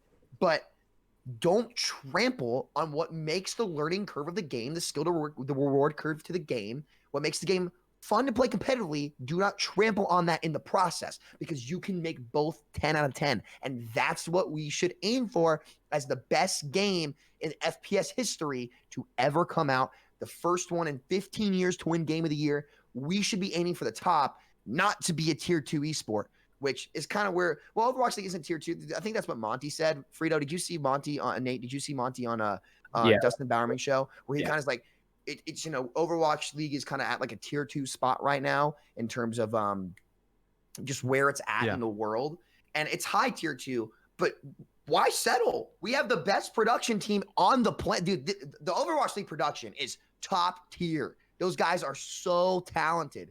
Like, they deserve better. It's really good. You should see League of Legends though on the EU side. I mean, it's. Oh, really? Is it crazy? We have some to go. But no, Overwatch League is definitely capable of that S tier. But I want to get back to like what Sam was talking about, our league MVP walking out in the middle of the season. I'm glad you brought that up, because that's what I was going to end up talking about was Sinatra when he left. He was on the record saying that a lot of what killed kind of the enjoyment of Overwatch for him. I know what you're going to say. I know. Roll luck 222. I disagree with that, but I remember him saying that. Sinatra was. I mean, we see the queue times like from the Twitch clips that would like go viral when he's in queue for like an hour trying to play DPS, especially when the system like came out in the beginning. Yeah. They did fix. To be fair though, they did work on that and they did fix it. With the queue time, they're way better now. To be fair. And they have priority pass, so Sinatra could fill flex, get his Zarya Pick games Zarya. in. Yeah. So they're always too slow on this, though. I mean, that was an obvious problem day one. I mean, that's the very first thing I said, right, for Roku. Sorry, you can keep going, Nate. But yeah, and that was like a major issue for him. This is before they end up fixing it, and we have a little bit better systems in place in the the engineering side. They fixed the matchmaking so that you're not in queue as a 4400 DPS for 2.5 hours. But he, I mean, it's sick when you get to that level. What it was at, and that was like consistently everyone was waiting these absurd times. But with Sinatra going on the record saying that as a reason why he's leaving, I mean, that's going to be on top of course, like in the introduction of characters like Brig and these insane like skill to reward gap type heroes that just skip the ability that you have to like learn the game to actually play. And then there's so many reasons. I like to meme on 222 a lot. I like it's amazing for quick play, but I think this was a moment in time when Sinatra left. Like it was really a dagger kind of in the side of Overwatch's PR to like the general gaming audience. There's another specific time, if you guys remember the clip of Tim the Tatman watching aimbot Calvin get punched on Reinhardt over and over by Doomfist and Ball, and everything was constantly taking away his gameplay. You guys remember that when Tim was watching? Yeah, he's like, on Oasis. who would ever want to play this game? He verbatim. That's kind of like what he said when he watched it. He's like, I don't want to play that. I don't like. Why would anyone play that? Is he wrong? There's your answer. No, no one would. And again, to Blizzard's credit, they've done a better job of tuning that down, to be fair, over the past 2 years. But Brig, that still happens though. It does. It does. And I lose control of my character constantly. Slept, whatever. I mean, it's all still there. The sleep dart. It's toned, but it's not where it should be. We are very far away in terms of that. See, you can tell Nateson is a hog player when he thinks Yeah. Anna's OP. But Anna's the one he That's hates what it the is. most. I clown on him for this all the time because I play Ana and he plays Hog, and I think Hog's ridiculous and he thinks Ana's is. ridiculous, I- right? Hog- I think Hog they're is both power kind of back. ridiculous. I Anyway. don't think. Well, I have consistent theology with this. I don't know. I know I'm usually alone on the hill that Anna has been overtuned for a very, very long time. I really do think she is to this day. But I want to say on my priority list of things that need to be knocked and balanced, Anna's down here. We have a lot of the Briggs and Baptiste and Wrecking Ball. All that stuff is up here. I don't want to act like Anna is up here. Roadhog should be fixed higher than Anna, in my opinion. But I have consistent theology on this. I want also Freedo. I'd like to be known as a Tracer player. But I do have like most of my time played like solo queue, and I use Roadhog typically in solo queue. This is like mostly open queue days, like seasons 1 through 17. But actually, across all my accounts combined, I might have technically more time on Tracer now. But regardless, but it is funny. Yes. If we're going to talk like specific with balance with Hog, I don't think he should be allowed to move while he's using his take a breather. When they introduced that, I thought that was a little unfair because before I had to think about if I was going to flank and I was going to go for a play, I have to be smart. Now I don't really have to be smart. I can go for it, miss my hook, as I like to do, and I can use my take a breather and run away, and who cares? Like no one can kill me except Anna, technically. But I don't think Anna should be as tuned to where she is. But I also think it's not fair that Roadhog can play like that because when they introduce the ability for Roadhog to do whatever he wants and do everything and never be punished, that's a skill to reward gap just missing right there. And I loved playing Hog back in the day before he could move when he was breathing. Would take I don't know what the ability's even called. Take a breather. Take a breather. Is that actually what it's called? Yeah. Yeah, Yes. yeah, take a breather. Okay, sweet. Hog main now gets told what the hog ability is. He's not a lore expert. He just presses the button. He just pushes the Yeah, button. He doesn't know what it's yeah. called. Just pushes the He button. doesn't even, his job's to do, not know. Exactly. Yeah. I've been a good boy, but I was gonna say Freedo. Freedo, You made like 3 great faces. I think the first one was when Samito said that the devs don't care. I saw your face that was like, ooh, I want to say a lot. So what do you want to touch on, Freedo? Okay, let's try to go in reverse chronological order due to proximity of what was said. One, Nateson, I think you should reassess your expectations because they are going the exact other way. Ryan canceling pin is more of what you said. Yeah. I agree with you because here's the thing. People might not know this, and it's always funny whenever I make a video that's like positive for Blizzard and I get called a bootlicker. If you're in the creator Discord, I don't think you would have that perspective of me. I have said everything Nate has said 10 times more severe over the past year since we've had this Discord. I can't remember how long it's been. But I'm on the same train with Samito with the skill to reward ratio and how easy things are. If Ana can self-heal and Ryan can cancel pin, we're getting more of the hog freedom. Like players are going to have more freedom, not be punished. So when you say that, Nate, I know you're the DLC hero guy, the anti-DLC hero guy. We're never getting that back. Overwatch 2 is more of that, of what you don't want, unfortunately. So strap in, buddy, because the era of like abilities being Go. Yes. the era of abilities being punished is not anymore. Like Pharah cancels Barrage, Reaper Wraith, like all of this, Ryan canceling pin. This is what you should expect moving to Overwatch 2. Did you have something to say, Sam? Because I have two more things. No, you go. You need to go okay. first. You need to We've been circling around these points, and I've letting you guys rant about this. You go.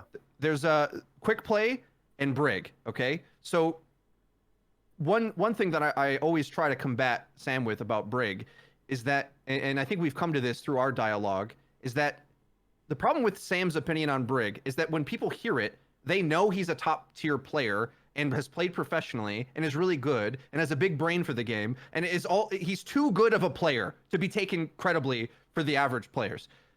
He's right, but it's difficult sometimes for him to communicate his points accurately. So let me try to translate, be the Samito whisperer here. and this is the conclusion we came to, essentially, is that the mistake Blizzard made with the Brig rework is that they actually tried to make it require more of the player. And I think that's something that maybe you don't like vocalize properly, because her stats are a lot lower on herself. But what that has done is shifted her playstyle to anchor specific positions more carefully and have way better healing and like be way better in that regard. Mm-hmm. The problem with that rework of what it's done is that means she's only really good at top tiers where your teammates aren't demanding extra resources. So when the team plays around Brig, then it's insane.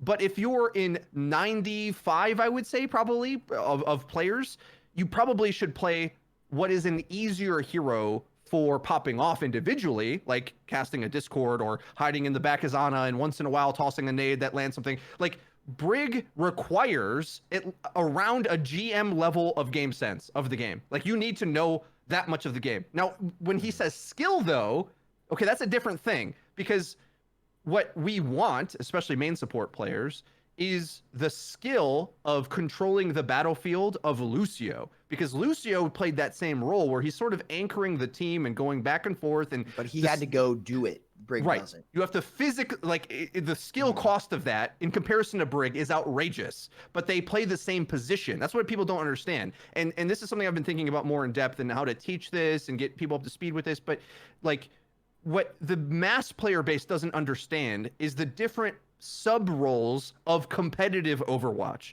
High level players intuit this automatically, and they already know, like, am I the guy that needs resources, or am I the guy that is more supportive? Am I anchoring this position, or am I right? Like, you already do all this immediately, whereas an average player is just struggling to find value mechanically, right? So the rework to Brig was a failure, because instead of letting it be a low skill hero that's forgiving, it instead became a high skill hero that is easier than that same position of Lucio, of going back and forth. Like you see Lucio clips, like these guys are maniacs. Like to get the same control, because low rank players don't even know Lucio should attack DPS. They don't even think they think that he's supposed to hide and sit in the back. Yeah, and I got a little aura. Speed, that's not what high level players do, right? They are zoning and shaping the battlefield. Like Lucio's one of my better heroes, so like I really appreciate that. It's like I'm playing Quake again, and it's insane. And the skill tier is amazing. Like in Goats sucked, but Lucio playing Goats was insane. Like they hard carried half the time. Even Brig playing Goats was crazy. That's one thing I think people misunderstand about me with Brig. Thank you for helping me put it. We've talked about this a lot. Freedo helps me like with my terminology and stuff. Help that get translated more. But one thing I think our terminology is same on is that Brig's design is a failure. She was meant to be a hero for entry level players to get value on at lower levels of play. But instead, the opposites happen where people in lower ranks struggle with her more than people at higher ranks, and she's at her most effective at the highest level of play. And that's one of my big gripes with her as well. That's the best way to put it. It's like she has an inverse relationship with what she was supposed to do in the game, and it hurts high level play, and it doesn't help low level play, which is continue. But that's the best way to I can translate that. Yes, exactly. And the reason is most players need to be able to individually do a thing, and because the formation of the team fight is so bad. Whereas Brig gets an amplified effect the better the formation is set up. Where, I made a video about this, but I was playing a game with Flats, and he's on Reinhardt holding Hanamura A choke, and we full hold. And I, as Brig, know that as long as I zone out window and the top flank and heal him and just hide. So this is the problem, right? This is the problem, because me, as a bad player, doesn't have to use the skill of Lucio to do that same job. Lucio has to put his face on the line and take an FPS risk. Whereas as Brig, I got a shield and this top 500 DPS, haha, flail, you're gone, and no risk at all. And I play that position. That's the thing. Nobody knows the positions of Overwatch. Nobody knows the competitive game, right? True. Nobody really understands that, right? And I try to, through content and guides, like get people on board to understand it, but I'm just one man, right? Like I can only do so much to educate the entire community. It's a big task. I wish there was more people, right? I wish SVB could be full-time to help me out with this. Like I only can make so many videos. But that's my point. I think that's like a great example of like, I now am safe to play that position at a lower skill cost. That's what Sam's talking about. But you go into a gold game, and it just doesn't matter as I'm much. like, why would I do? I could just duel this idiot as Zen or Ana. Why would I pick Brig and need my team to have a formation and get value out of my marking and inspire heals? Healing them sucks. They're terrible. I should just go duel a thing and kill and carry. Right? And if you have the potential to duel, then it's way more hands-on in terms of value. Is that the word that I'm looking for? Like, you continue. I'm trying to think about the word. Yeah, and that's the weird thing is like Brig is a high tier spacing hero, but is dumber than Lucio essentially. And like if you had that spacing knowledge, you would carry more on other heroes anyway at lower ranks. That's sort of the weird paradox of it is that like it's a supportive character that is forgiving, but it requires your team to play in a certain way. Okay, anyway, so let's say that is a problem. Okay. Blizzard continuously makes things like that are problems for higher tier gameplay. When Sam says, "Well, there's no competitive integrity," or I don't mean to misquote you, but those kinds of problems. That's where I come in and say, "Well, you guys, and you guys are more anti-DLC hero than me. I like MOBA games. I like the wacky abilities. I don't even mind crowd control. I'm okay and I with play them. tank. I think you can have as wacky of abilities that you want, but you need to have a serious format, and we don't have that." And it's been a big problem with Overwatch that on like, this is the schism here. Like I feel Activision likely was like, esports is the new best thing. We're going to have a league for our pop-off game that's going gangbusters. We're going to have a league. Make the league. We own it. Valorant took a very different approach. It's almost as if they looked at the timeline of Overwatch League and said, let's not do any of that. Because the benefit you have when you let tournament organizers deal with this for you for a while it's developing is that they can iterate on the format and we can see, oh, that didn't work out at all. Let's change that. And to Overwatch League's credit, the past 2 seasons have done a good job trying to iterate, but it all would have happened a lot faster if they didn't try to control everything from the get-go. That's my issue, because the devs, they don't have the time to do this. They don't have the time, because I try to bring to them like hero bans or pick ban or draft formats. The devs they're not, they're making the next game of the year PvE game. We cannot expect them to even it's not their job. discuss this. It shouldn't be their job, but I feel Activision sort of, it demanded it kind of had to be. So they're trying their best. They try to hear what we say and balance it. But the format doesn't work because the format works for quick play, right? And that's where it gets back to. I pulled up a tweet reply that I had, and then I'll be done with my little rant here. But Joshy replied to me, and I think he was a shoutcaster who did start. You may have recognized him from early Overwatch competitive. He did a few events. But when I tweeted out about quick play, he wrote back and saying, I wrote in 2017 when I quit playing and streaming Overwatch that Overwatch is a fun game unless you're trying to win. And the problem is it's everything we just said about quick play to ranked, right? Quick play, it's like, oh, there's lots of different things we can do. I can try things out. I can be experimental, because what's really the harm? Even if they added a mini MMR or little achievements, or even if I had more stats, cool. like that's what I would like for quick play, because I don't want, I as a competitive player don't want to go in and grind a hero like and be, you know, a mini version of Wub on Junkrat or something. I don't want to do that to my team, because I know it's screwing with their ability to play, and I really should be trying to play the meta or do what's required or learn hit scan or whatever, right? Yep. Like I don't want to do that. But the game almost like demands, if you want to enjoy ranked, you should just do that, because that's that's sort of the problem. And anyway, back to my format point.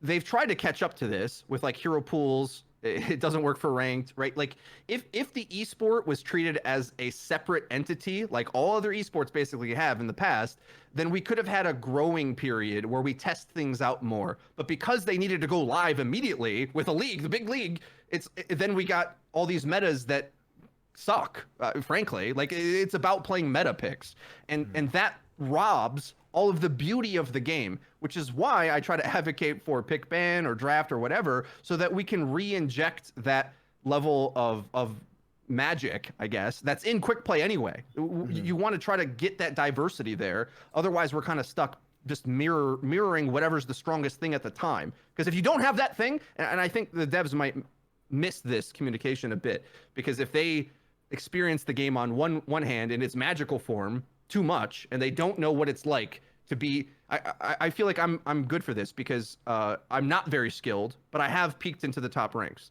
So I know if I'm not doing the right thing, you are immediately destroyed in this game. It isn't like other games where there's a little bit of flexibility in play styles, or even Valorant, for example. You can have multiple duelists and be okay. Like no. The thing I described with like Brig playing a position and Lucio, if you're not doing that, your team's getting rolled and you're instantly destroyed in this game. If you're not on the right thing, not doing the right thing, not marking the right character, not targeting the right thing, whatever it is, instantly destroyed. That's how competitive Overwatch works, which is why you can't have heroes that break the rules, because the rule set of the game is like targeting and timing together and spacing and all that. That's like the base what Overwatch is. Then if you put characters in that says, well, we can hold a corner and not die because we have this item that we can place here, and now this lives forever. It's like you have to be really careful if things like that exist, or a Brig, right? That like trumps Lucio's skill set. And if you don't have a system that diminishes that power, the game is entirely about that power, because what else can you do? You can take a huge risk and try to develop a Shanghai Dragons comp and gamble your whole season on it, basically. Yeah. Or you can just play the meta, and that's the problem. Like you can't expect high-level competitive players to take the Wub route and go the harder route to play a hero that he's insane at. Wub's an incredible Genji player. Okay, I don't know if everybody's ever seen him, but like, he's got to fight uphill to get to grind that Genji Get any pick. value. It's the same with Hanzo right now too. Despite what people would say about him. Whereas if we had a bit more give and take with the format, where it was built in that you could have more creativity, that's what we're trying to advocate for. And I'm not saying we have the answer. I don't know what that format is, but it can't be just pick the meta all the time. So that's my rant. I went on quite a long one there. No, so no, I'll it was be quiet again for a bit. No, it was a beautiful rant, Good. it's like there's like 5 things I wanted to vibe off and talk about. I just kind of wanted to, again, I am obliged to play a bit of devil's advocate so that we're not just like circle jerking each other. So, because I got to think back to like an hour ago when we're talking about the basically the main priority for the devs is the casuals, right? And what gets sacrificed is the hardcores. And you know, Samito, you said, well, we can have that, and we can have the casuals, and we can have the competitive too. I kind of feel like competitive integrity is an absolute goal. It's not something you can compromise on, because the thing is, even if you compromise once, there's no competitive integrity. Like if there's not full competitive integrity, there's no competitive integrity. And I think that's where like the Brig thing falls in. And I think that's essentially why again, cynical, maybe I've just become cynical and I've become too much like Freedo, I guess, but I just feel like the devs are never going to do it, because basically if you had to pick and choose between making easy heroes and they're slightly overtuned at the highest level, let's tone that back, or making, you know, the most competitive integral game, I think they'll always choose the make an easy hero that's slightly overtuned. And when that happens, I think the competitive integrity always falls apart. So my question again is just like, do you actually think we can balance the casual and the competitive? Because Yes. I'm not sure. I'm not sure. I don't really, Yes. like you said earlier, Samito, that you don't have the faith in the devs to do it. I don't really have the faith, to be honest. But you Well, think we think we can. I don't see it happening in the near future. Is it possible to do it? Absolutely, yes. What would it take for it to get there?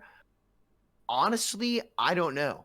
I think it would take a lot of community backlash, maybe, or a way for Blizzard to monetize it in a great way to where it would be hard to say no as a company to the gains it could bring them. And that's just the way the corporate world works. I'm not mad about that.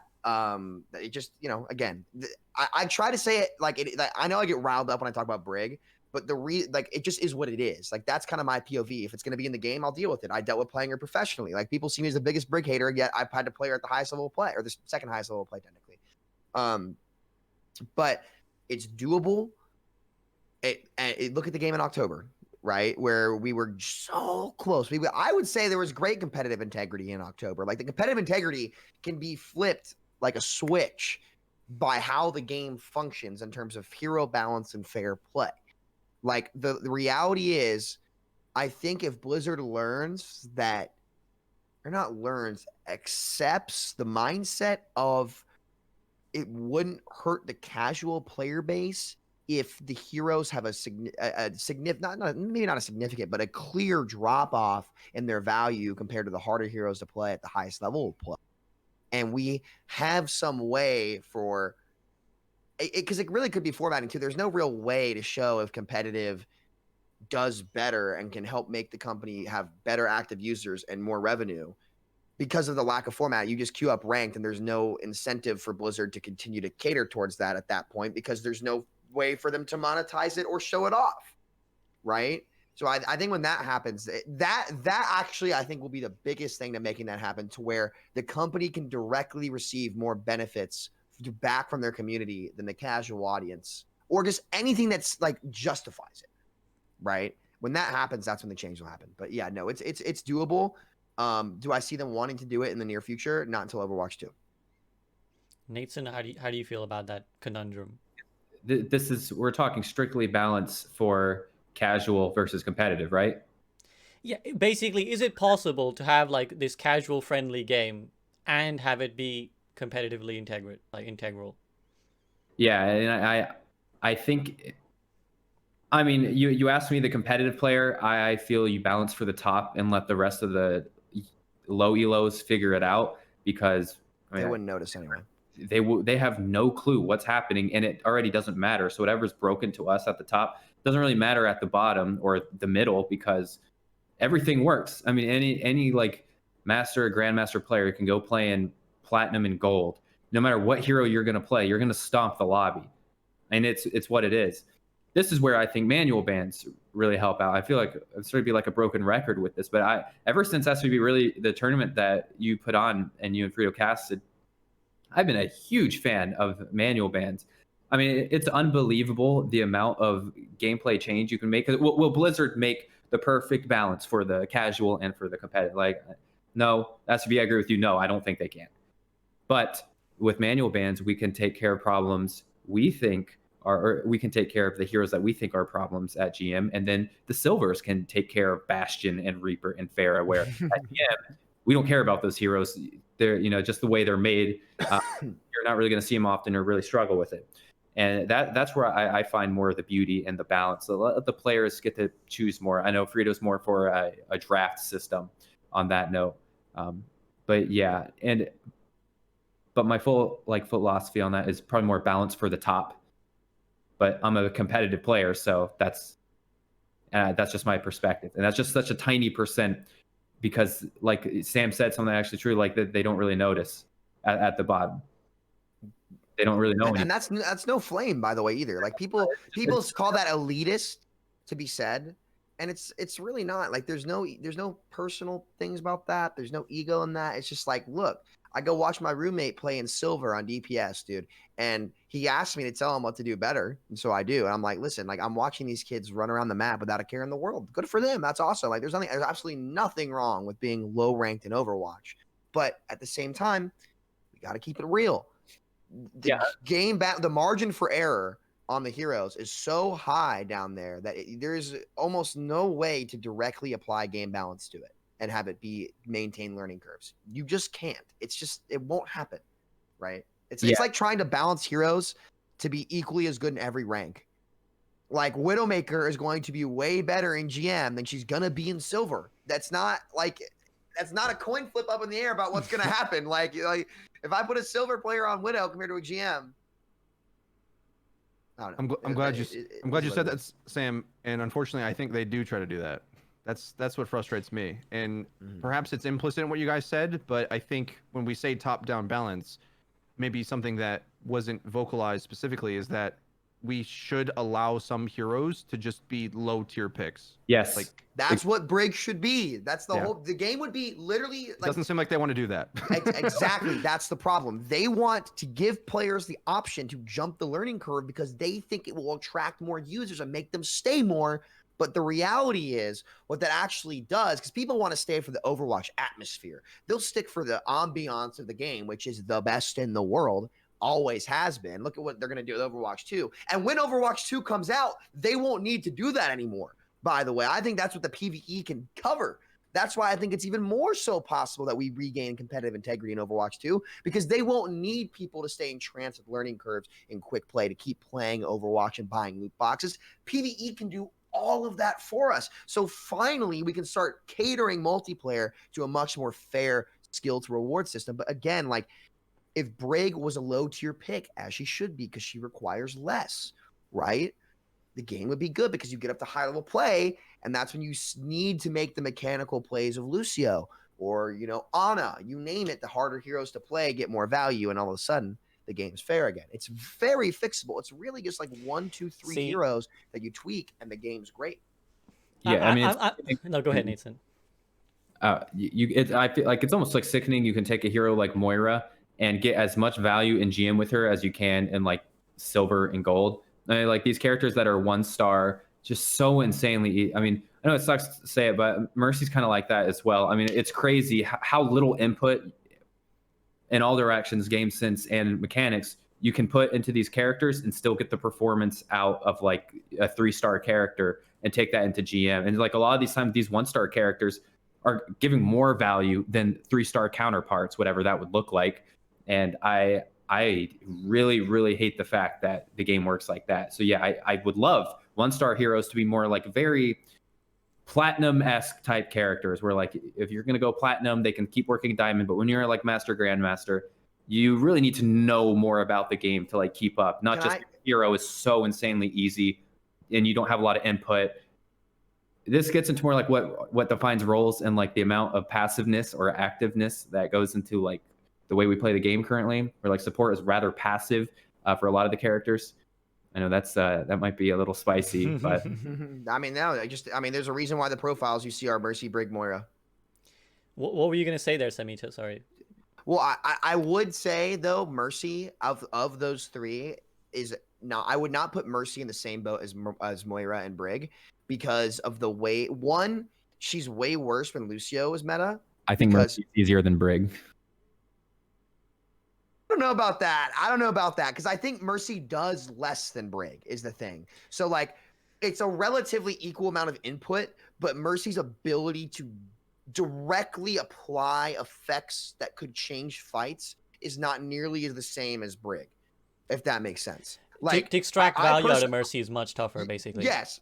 Yeah, it's to get value, and that's why it's more balanced, in my opinion, because it requires less. So what it can actually consistently output in the fight is also less. But Brig, it requires less and outputs more. And Moira is somewhere in between. They're all three easy. We definitely agree on that. Yeah, all three of them are much easier. I would not say Mercy per se. I think it depends on the patch for Mercy. I'm talking about live.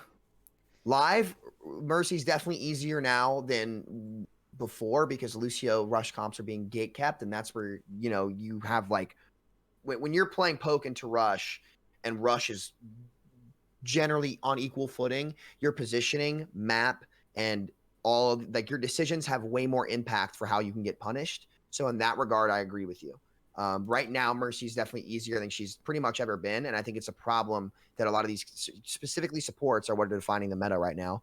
Freedo, what do you think about that on Mercy?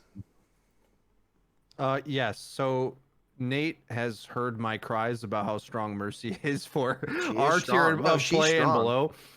So I think I'm biasing him with my rants about it. So this is the funny thing. So when you're under your rank, Sam, I think Mercy actually. So I don't know. I don't really mind it. Let me just cut to the chase of this. Really. Of this, I don't. I go one step further and say I don't mind strong, easy heroes taking up a percentage of the gameplay. I think sometimes we miss the point of Overwatch as a product if we're trying to get the game to be Quake. Like that, and that's the answers the devs give repeatedly. It's like, oh, you just want it all to be CS:GO or Quake. Like, you're missing the point.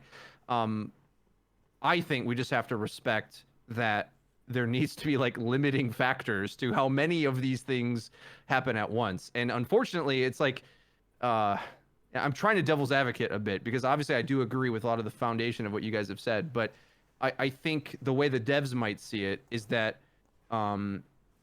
they are sort of molding the gameplay, like what you can expect from the gameplay, by how they tune the characters. So what I'm saying is, Nate knows I'm not a huge fan of Mercy having 55 healing a second. I think it punishes aggression in a way and is one of the hidden things. Like, BAP and Brig might be ahead in this category, but something that makes it difficult to make a aggressive play is how quickly and effective Mercy's beam is. And if that's how they want to balance the game, like, it's not that big of an issue, but it's just something like me playing Winston, I can't really create any spacing play to target something because Mercy, through my shield, is just going to target it and heal it. So that's like low key. It's to me, I'm always thinking of this like between the lines stuff, right? Because we always think of the focal meta in the front, but also what's kind of holding things back sometimes is those other options in between, and that's one of them to me. But it's not that big of a deal. Like, whatever, play hog, get picks. Like, that's what you should probably do in ranked. But to the back to the other point, it's like I feel like format should try to tone this down a bit. Yeah, I'm sorry, I distracted myself. The devs don't want backlines to get run over. Like, that was like a theme that I've meant to say like an hour ago or something. But when Brig came out, I don't think it was just to stop high-level players playing dive. I think it was to stop medium-ranked supports from getting dove and getting destroyed. Because before that, they didn't really have a ton of playmaking. So they were just like, here's the playmaking in a character that can't die. Like, there you go. And that's them sort of saying, and I feel the Mercy Beam is a similar one where it's like, nope, supports are going to have guaranteed value, and we're gearing the game to empower them. And to some degree, they kind of have to do that because we're not playing Quake Champions, okay? Like, we need to have stable MOBA elements. But where we're all right in the same way is where that gets frustrating, where that defines the game more than the other, like, than Lucio doing the same job, right? That's kind of what I'm asking. It's like, it's okay for supports to have huge impact like that. I would just prefer if it was less based on, I've got a shield and can't die and can hold this spot and I'm going to boop you away every time. Instead of that, my team at the same time. Right, like that's the problem with Brig is like she's Lucio and Mercy almost at the same time with like how much healing or more with a tank health pool and have them combine. That's the ridiculous thing about it. Sorry, I just want to kind of want to try and bring it back. I think it's a bit harsh to call it a reality check, but I kind of want to try and provide some level of that because I agree with you guys 100%. Like, not a part of me doesn't agree with you. And Freedo, you know this. We've almost every time we talk about game balance on this podcast, we always say top down, top down, top down. My thing is that I've just come to the conclusion that we're just it's like I did the Doomfist voice line. It's like, why do you struggle? That's what I think when we talk like this. Like, why do you struggle? Yeah, we are. Like, we are. You're right. It's like, because every decision, I'll tell you what it is. The devs have come to the conclusion they don't want a punishing game. What you guys are talking about, like top down balance, like if a hero's skillful, they'll get value, and if you do bad stuff, you'll get punished. I think that's where the discrepancy lies. We think because the structure of a well-balanced game, you get punished, until you learn. When you learn, you climb. You get punished, you learn, you climb. The devs don't like that. And that's how I see it. Maybe they're watching, they're like, this is bullshit, SVB, you don't know what you're talking about. But they don't like that punishing thing. They want everyone to have autonomy and to feel like they can clutch everything. And I think that's every change that's happened recently and every change that's coming. If we look at the passives, I think that's what it's trying to address. It's trying to stop everyone, or make it easier for everyone to not get punished. Support self-healing. You can be on your own now. You won't get punished if you're way out away from your team, or if your other support isn't helping you. Even if like your teammates are the ones causing you to get punished. Again, like we said with Brig, it's like your team need to know how to play around Brig. So I just think they're trying to take away that punishment level. And I think you go ahead, Samito. No, you're good. Sorry, I didn't want to cut you off. You're good. No, I was just gonna say, like, it's categorically wrong, because we've seen there's other games that are very punishing and very popular. It's clear that you can be that. But I think the devs have looked at it, they've said, we made a punishing game, it didn't go well, let's not try that again. And I think they're just shifting. And again, they're not trying to attract the CSGO Valorant audience. They want to attract the solo RPG players to come play the story missions in PvE, and then dip into quick play. And even if in quick play they're getting punished, they don't want that. They don't want the variety streamers who dip in. Like, they don't want Dr. Disrespect to come in and get clowned and end up in gold. They don't, because that's bad PR. I just don't think they want someone to come in and get punished for not understanding the game very intimately. I think so. So for that reason, I just don't see us ever getting that top-down balance.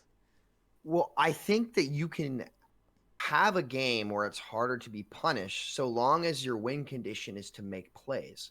Like, let me elaborate on that a little bit. Mm-hmm. Like, please do. The reason why Brig is so frustrating to play against as a tank player and a DPS player, and Immortality as well, you've literally made it so your options, Immortality, you can't outplay it. If the bat puts it on the ground, for example, I'm playing Genji, I'm playing Doomfist, I'm playing Hanzo, and it puts it on the corner, my ability to make a play is literally zero, right? It's nothing. That's why it's bad. But the passive for supports, for example, that's allowing them to self-heal on their own, you aren't going to win a fight because of that. You still, if your flanking is on it, will have to land the nade and hit the shots. But the game is allowing you to have more options to do so. So that necessarily might not be bad. And that's where I'm more okay with these passives, for example, like in the way that you said they were taking the game. Like, you can do top down and have a game where it's less difficult to be punished, so long as the way to win is by being a playmaker, not a play denier. And in my opinion, if that's the way the game plays, you maintain competitive integrity and appeal to that casual side where you're not getting, punished off literal CD, because then you have more options as a player, but you still have to execute good decisions and good mechanics with cooldown management to get value. That is what I'm okay with, right? I think more so with Brig and BAP, and strictly Immortality field with BAP, but Brig, it's you're standing there, and with Ball, you're rolling around. Like, let me go to tanks for example. So Samito, people are like, oh my God, Samito, you only just hate supports. Ball versus Winston, right? If Winston puts down the bubble, you as a player, he has to strafe it, right? If you strafe properly with him, you can actually do damage to him and bypass the bubble. Or you have the option to shoot the bubble. With Ball, when he's rolling around with his giant HP, you inherently have to answer the power of his shields. You inherently have to answer the power of his mobility and no headshot hitbox. With Winston, there's a chance in hell that you can outplay it depending on if that Winston's smart with his bubble management. Like, and that's what's fun. Like, that's like the minor intricacies of the game was fun. With Lamp. But isn't the flip side of that the Winston dive? Isn't the flip side is you misexecute, you get fucked? Is Winston? That's the flip side. Not necessarily, not an original game, right? Unless you had Scatter Arrow. Well, in which case, yeah, Scatter Arrow. Yeah, but yes and no, because he would like never get. I don't remember seeing clips of old Winston getting blown up unless it was Scatter Arrow. Am I mistaken in saying that? Like, no, I think. But I get what you're saying. Yeah, but. Do you get what I'm trying to say as well? No, I 100% get what you're saying. I just think that the balance is of what you're saying. Like, I believe we can do what you're saying, but I don't believe there's a realistic future where we'll get what you're saying. Okay, touche. I kind of agree with you. Like they don't want to do it. If they wanted to do it, they would have by now. Yeah, you're right there. Yeah, Like it's just clearly it's not the unfortunate direction. that's what we're fighting for every damn day. Trust me. Like and you guys, I know you guys have personally seen me argue for that time and time again, and crickets. But well, I mean, not necessarily. Honestly, and here's one thing I do want to, if I can clarify, I know you guys will back me up here as well. People like to say the devs don't listen. They do listen, and I would say Jeff Kaplan is very responsive to a lot of the takes of the creators, and I wish that he publicly got more credit for that. The reality is, it's not that they don't listen. It's does the leadership team want to take the game that way? And the decisions that have been made say no, right? And that is a really important distinction that I think we as a community and content creators can get better about. They do listen. How the game director listens and is incredibly active and helpful with a lot of the things that he says, right? It's just like what we as a community need to do is try to convince them that it will be in the company and the franchise's best interest to change that model a little bit more towards what we're saying. I think that's a way that we can approach it better. If I've learned anything over the years, it is emboldened my belief that balance is not the answer to this and never will be. And the reason is everyone's got a different opinion. And so to get behind the curtain a little bit, the recent changes to Orisa especially were ones that I'm like so terrified of, because I live in the reality where I know Lamp empowers Orisa. So what we're doing, then we're extending her life so she can play more forgiving. But then we get Overwatch 2 sneak peek. And I'm like, well, duh. Like, why am I even saying anything about this? They've already made this decision, right, for the next game, because tanks are going to go down this route. So all the things that we just said, it's more what I think SVB is right in terms of they want that immersion for the player. That's the number one thing. The player to feel like they get to do what they want to do. That's more important than competitive balancing or integrity or skill curve or any of the things you say. Like, I feel like you say this stuff to them, Sam, and they're just like, you don't understand the game we're playing or making or whatever. Because as much as I agree with you guys that a lot of these wacky abilities go over the top, that's an hour ago or something, we're like, new heroes is what gets people interested. So it's like, we can't have our cake and eat it too. And I'm Mr. Power Creep guy. So I know I don't like some of that, and I'm very well aware and intimately aware, I guess, with the downsides of power creeping the game. And adding wacky things and trying to buff up the old stuff, and now we have a whole hog that's like the best tank ult somehow, things like that. Like, there's lots of little things that are still power crept in the game, but I ultimately come down on that, like, balance isn't going to solve it, and the main reason is that we have too diverse of a player base. Everyone has their different opinions on what an ideal Overwatch, like, all pick, let's say, that means the format we have now, which you can pick everything freely. We all have a different viewpoint of what that should reward and what should be emphasized or, balanced more. I would say right now, the devs, irrelevant of anything the competitive community has said, pretty much, is moving the game towards solo queue friendly for Overwatch 2. I almost feel like we're talking about the meta and the top picks and Echo, and they're not hearing any of that. They're balancing for the next game. That's what I think, because any decision, because for the past 6 months I kept asking myself, what are they doing? This has nothing. Are we balancing for the meta? Because that's what you said you were going to do, but I think that was for season 3.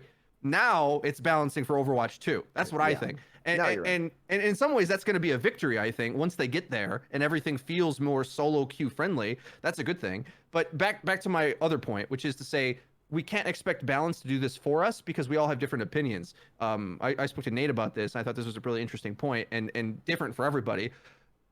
Nate had no problem with dive meta mirrors. He's like, oh yeah, it's a high skill gameplay. A lot of pros, like Genji Tracer, let's just play that forever.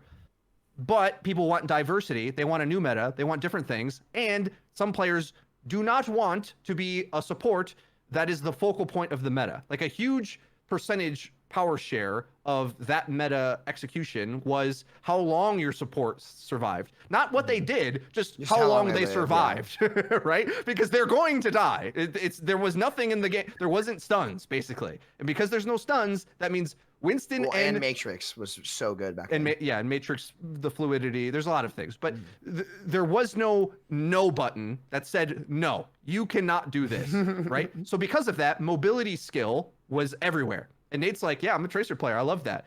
But what I try to tell him is that there's other players. Let's say a streamer I like, Flats. I've heard him many times say, you know, he likes the Rhine Diva Rush meta we had for a little bit of last season, and they switched it pretty quickly. But I look to that meta, I'm like, as the Rhine player, I can see why you think that's awesome, because everything's set up for you to succeed. I mean, just watch Phil in Philadelphia play that, and look how happy Sato looks with having the best Mei player in the league at the time, in my opinion, with Ivy, setting him up every time. And it's just like, oh, there's a good wall. I just run in and kill everybody. Charge in, yeah. What a great meta for me. It's like, well, this is where I come down on it, because I think a lot of fans look at Reaper Mei and say, that's just goats.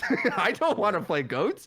So this is my point. It's like, we've got dive players, we've got rush players, we've got, you know, snipers. Everybody's always going to disagree on what is the best format. I try to be the one that says, slow down with, you know, and I'm against you on this a little bit, Sam. Slow down with nerfing Widowmaker, and now it's come to you, right? Now they're nerfing Echo. They want to nerf Echo. They want to nerf anything that's too oppressive. And I'm like, let's just be thankful that skill is even involved at all. Like true. That's what I try to advocate for. To clarify, my issue with Widow is the options against her. I think this is where we're kind of the same boat. Like, people said about Tracer too, but you see my point. Yeah, I see. And I honestly, I agree with you. I think we've just gotten into the nitty gritty of everything, and obviously, I think our big picture sentiment that we've established, and just to clarify with everyone here, is that come over like the state of Overwatch 1 with like the nitty gritty of the balance, like it won't matter long term, especially competitively. It's just not where we're taking the game. I think everyone, myself included, I've started to swallow this pill. Quick play is a great coping mechanism, by the way. It is, though. It is. And I think that's where you're kind of right. Like, there's so many butting heads. I think where they're taking the game towards that solo queue play style. And as long as there are options, multiple options to get that value between each role, I think that's best case scenario Overwatch 2. In my I wouldn't count on it. I don't think that, dude. Because, like, especially even with the passives, it's like, how OP. So let's put it this way. It's okay. Knockback is on every tank. How OP does Rhine have to be? If it's about dealing damage, right? What stats would Rhine have to be with a weak shield to do as much damage as Roadhog or whatever is the other, or Zarya or whoever, right? Well, like, if he can close the gap quickly, much quicker with canceling pin, then he can. He'll make. But even like even like a 10-meter pin is like you're just standing there waiting for every headshot to come into your face. Right. Oh, that's true. Well, 5v5 would make it a bit better because there's less focus fire possible. I think that's we haven't really spoke about that, and it's speculation whether they're actually testing that or not. It looks like that was the case in the gameplay. I think that will help because it's so easy and hard to balance for the devs, I would imagine. When you have 6 players versus 6 players, the easiest thing to shoot in the front is the tank. And we said, well, we don't like shields very much, so let's lower those. But then it's like, well, now everyone shoots. I mean, SVB's clip is amazing for this, right? It's like 2.5 players were shooting him, and it's the new Storm Arrow, and he just dies in half a second. It's like, well, that needs to get reverted. I hate it. Yeah, but yeah, that's a whole other thing. But I just want a closing point and say this. I wish that those of us who feel we can speak out about this take this format issue for competitive Overwatch more seriously, because I feel when I look to like the Call of Duty League, for example, they're a scene that was established before Activision decided to make these big leagues, and they got a lot of what they wanted. And they play on a different format, don't they? Well, they play on specific patches that are not like live at all. Like they have certain CDL rules that like limit stuns and everything, right? I don't know all of it. You can't use tact rifles, you can't use C4s, like you can really only use like the fragmentation grenade, like stuff like that. Yeah, you can't use shotguns. A whole bunch of bans. They try to do the seasonal format, and they're like, no, tournaments are better. They got tournaments, and we're catching up to that now. But I mean, I can't stress it enough. I don't know all the info about this, but somehow they're getting 4v4, which is similar to this same problem that I'm saying with 6v6 in Overwatch and 5v5, why it's a good thing. like 5v5 COD isn't as good as 4v4 because the impact of the individual plays goes down when there's an extra body in the way. Whereas if it's 4v4, you get one pick, like that's quarter of the map filled up. I watched competitive COD for years. I haven't been in it recently, but what I'm saying is I wish we had a union or something, or if we still had some of these big names in the Overwatch League, or it's anybody that cares about the competitive, I guess, form together and say seriously, like if this next season of OWL isn't like up to expectations, they've showed they have tournaments, they have a little Mr. bit of X hero is big. pools. I think he's going to be really good. Yes, so they are. I got to give them credit in saying that they're making the better decisions now. But I'm just saying if it isn't where we want it to be, I wish that we could advocate for more experimental things be considered, because without it, we're always going to be stuck with these same problems where we're debating balance, and then the game's really just about BSing out whatever's OP at the time, and that's not the competitive game anybody wants, I think. And that I feel when I say that sentence, the devs get upset, and it's inflammatory, but I think it's true, and I think the numbers prove that. And maybe they're thinking, well, when we get the casuals back with Overwatch 2, everything will be fine. No, you'll just have a successful casual game that will make you a lot of money. That doesn't mean the competitive game, like it's not curing the disease. It's like you can brute force. League of Legends has a brute force method. They have tons of players and a successful esport almost because of that. But I don't think that's going to be the case, because the casual players in League play the competitive game. It's different. A PvE game is not going to launch Overwatch competitive into the stratosphere when we all think it has the potential to be better. I just think we need to ask more from the format. Well, you said, we should gather together and petition Blizzard. I wonder if you were part of that little project that we perhaps had, what was it now, a month and a half ago, where we gathered everyone and we petitioned Blizzard for a format change. You want to remind me how that went, Freedo? Do you want to remind me how successfully Blizzard responded to the feedback that we gave? I mean, a bigger scale than that. Like, I don't know. Do I have to be the one to lead this? Like, I feel like people are looking to me like, well, you're the one who doesn't mind, putting your foot in your mouth in front of the devs. Like, why aren't the pros doing this? That's what I'm trying to say. That's what, like, why is it just, why does it take SVB, a part-time creator, to do this? Like, that shouldn't be the case. Right? I mean, I feel like Blizzard, like, doesn't want, and I don't blame them, like, I feel like it's in like everyone's best interest. And one, I don't think the OWL players want to deal with that either. Like, I think they just want to focus on playing the game. It's not. I really don't think it's their big shtick. I think it would be like I don't know. I don't know. I'm very curious. Like I said, I have a lot of faith in Mr. X. Actually, I'm really excited to see what he's going to do over there. I think he's going to like spice it up at some point. But I mean, wasn't there that Seagull story that they made them sign their OWL contracts like on the first day or something, like where they like, it was like you sign these or you don't get to play, right? Like on stage. Isn't that without lawyers to check it? I'm right on that one, right? Seagull, like they gave them contracts on the day, right? Like to sign. Can someone confirm that? I mean, I heard that story. I don't know the details though. Yeah. So I mean, to Freedo's point, basically, I think what Samito's saying is basically it's probably very tied into like, if you want to play, you don't make no trouble.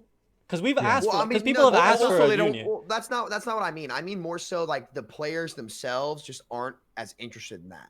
Like a lot of the pro players, at least from NA that I know, like that aren't big personalities, they just enjoy to play. Like the only thing that they're focused on is the balance of the game. Like they're not. I've never really heard them talk much about format. So like I don't really think that's their forte or like what's on their like agenda. Maybe some of them. And again, I don't know here. I'm shooting. Yeah, I think you're right. And also, I don't think they're too excited at implementing a harder one. They just want. But what I'm saying is, and I think we've come to that conclusion, that is the wrong thing to focus on. And I think if we didn't have OWL and had third parties, this would be a much more obvious issue that we would have been working out. Because before OWL came in, we had stopwatch, we had map picks, we had all sorts of things that some of which they're just putting back in now. It's like, you know what I mean? It's like years later, it's like, oh, the stuff we had day one, because every esport had it at the time, now is being put back into the game. And that's why I feel it's stagnated a bit. And well. Well, yeah, because it's I funny because every time we talk to coaches, they're always against any like format changes. Like, no, don't make my life harder, man. Like, don't make coaching harder. Don't give me hero Right. bans that make me have to coach 10 different things instead of 6. Okay, well then why not just do the Nateson route and vault DLC or something? Like, you know what I mean? It's like I'm The Nateson route. I'm not saying it has to be this super hard competitive format. I'm just saying like, they should have vaulted Brig during Coats. Like, but they didn't do that. They thought they could balance their way out of it and have this robust game. But we never get the robust depth of strategy that balance pretends to be able to accomplish. It just doesn't happen. And when it does happen, we're shocked, and then or in a few weeks we find something broken or they patch it again, right? Like it's just the minority of time that it solves anything. But the other route, okay, so let me just devil's advocate my point, okay? So that's what I really think. Let me go what they're actually going to do and how it can work. They will do short-term balancing to mix up the meta every few months. And really what we should do, and it's been said in this call multiple times, but we should play quick play, and if you want to play ranked, just cheese out the meta for the given time. That's what the game is. So just come to terms with that. Like, if the thing I'm asking for, like competitive diversity, and because SVB said it earlier, they made a hard game. He was referencing StarCraft, I believe.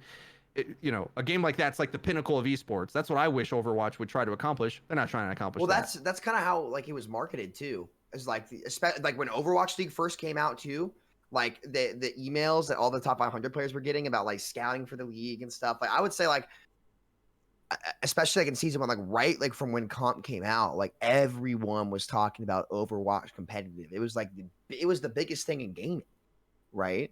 So and then Mercy Valk. And then Mercy Valk. Yeah, true. Like that's the reality, right? There's like the perception of reality. This is just so memeable, right? Like so that's just the truth. I think that we just I'm just gonna have to shut up about it, I guess, and stop expecting someone to care, because I feel like it's us in a call against the world. so up until now, I've been very cynical, been bashing like all the optimistic hopes. I'm gonna share my one optimistic idea for what we can do, and this is kind of what I've been low-key working on again. It's kind of like this case of like I build up optimism, I try something, it gets knocked down very horrendously by Blizzard, and I'm like, oh well, I guess I won't bother then, and then I have to build up the courage. But I wanted to organize another content creator pug anyways in March, and now I'm even more kind of like, we should definitely do it. And the way I see it is, we need to make a content creator patch. I think that's the best solution anyways we can do. It's like literally, Samito, you want to get in on this, get like a core group first, content creators decide their patch, make the patch, and then we just play it in pugs. And if it's popular, if people like it, they will. All it takes is getting the workshop code. You go into your scrim with your buddies, you put in the content creator patch, and now you play on. So instead of us whining all the time about Blizzard changing, we change it. We give it to the community. That's the best solution off the top that I've got. Is that we make the patch, we share it with the community, and if people like it, maybe Blizzard cares. Maybe Blizzard listens. All I gotta say about that is eye emoji. Don't worry about it. That's all I'll say. No comment. No comment. I will DM you after this. All right. Yeah, there may be the works along there may be something in the works in that regard. Oh shit. Okay. That is a very nice in the middle point, I think, for everybody. But we'll see. It's I'm not. It's not really. I can't really talk about it though too much. Not yet. Soon though. We're hoping very soon. Okay. Well, we'll put a pin in that then. Okay, so in that case, we kind of exhausted a lot of talk about the format, the current thing, blah, blah, blah. Is there anything from BlizzCon from the PvP side that we haven't mentioned before because this is ostensibly supposed to be about discussing BlizzCon, and we kind of went on very oh my god, yeah. Well, I mean, it all is like pretty important to BlizzCon too. The elephant in the room is that they didn't address any of these things that we think are important. That's really why we're talking about it, is because the game's like, well, this is a game of the year, but scale PvE game. So that's my defense of us ranting about all these other things that aren't the content. But I think we touched on... Well, there wasn't much to give, though. Yeah. Other than PvE. We know, like, it's like the elephant in the room as well is the PvEs. Everyone knows the PvE is going to be good. I don't think anyone's doubting that. Like, we expect them to deliver there because that's always where they deliver. The skill trees look phenomenal. and again, PvP wise, I think we kind of got everything. We talked about no 2CP. We haven't really talked about push, but I mean, we push it. Everyone's known about push. Yeah, push is a great game though. There's not much to talk about there. Like we know it's gonna be good. It's fast paced. That kind of ties into making the game more brawly and changing the tank world of brawlers because that's just how it plays. I think PvP wise, I think we got pretty much everything we want to talk about PvP wise, unless I'm missing something obvious. The only question I have is how they're gonna handle ult gen if there is only one tank, or I guess they're reducing what you gain off tanks. Like I think that's actually that could have big ramifications, and then maybe another point to that, there's a big question mark on what else they're willing to change, because they implied that it could be very, very different. And a lot of things could be far more different, and they only just barely hinted at it there. But the sky's the limit, it seems, with what they're willing to change with the sequel, because they said literally we're looking at everything. So it's like, well, 2CP, that's out, so that's not in the core philosophy of what the game is. We're concluding that means solo queue friendly, but what else are they doing? Is there secrets that would make us happy that we don't know about? That would be great. Probably. Right? I mean, because as Sam says, they do listen. They just come up with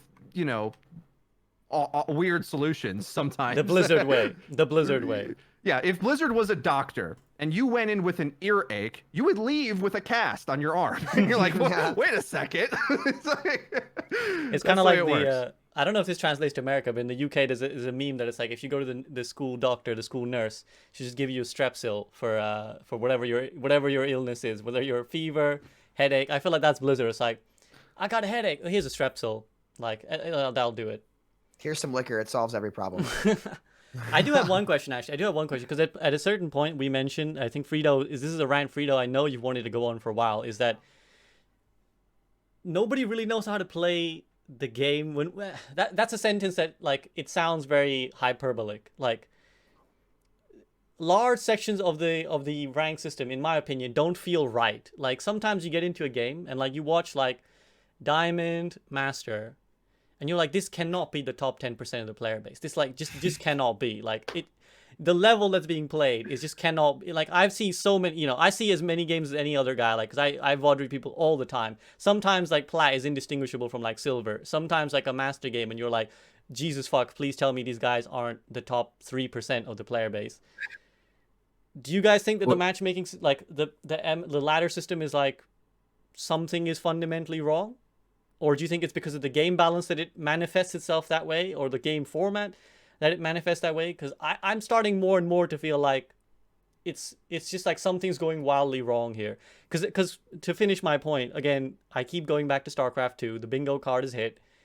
When every tier, if you're playing ladder in StarCraft 2, every tier has a viscerally different feel, right? Like, you have the same ranks, bronze, silver, gold, platinum, diamond, and in that you have tiers as well. You have tiered Diamond 3, Diamond 2, Diamond 1. You can literally sit there and tell the difference between a Diamond 3 and a Diamond 2 player. It's that, like, good at telling you how good someone is. Like, from the things that they do and they have at a certain amount of time, oh, this is definitely a Diamond 3 player. But in Overwatch, it's like not even close. I feel quite often you look at someone, you're like, I really don't know, man. You could be anything. You could be master, you could be silver. I really don't know.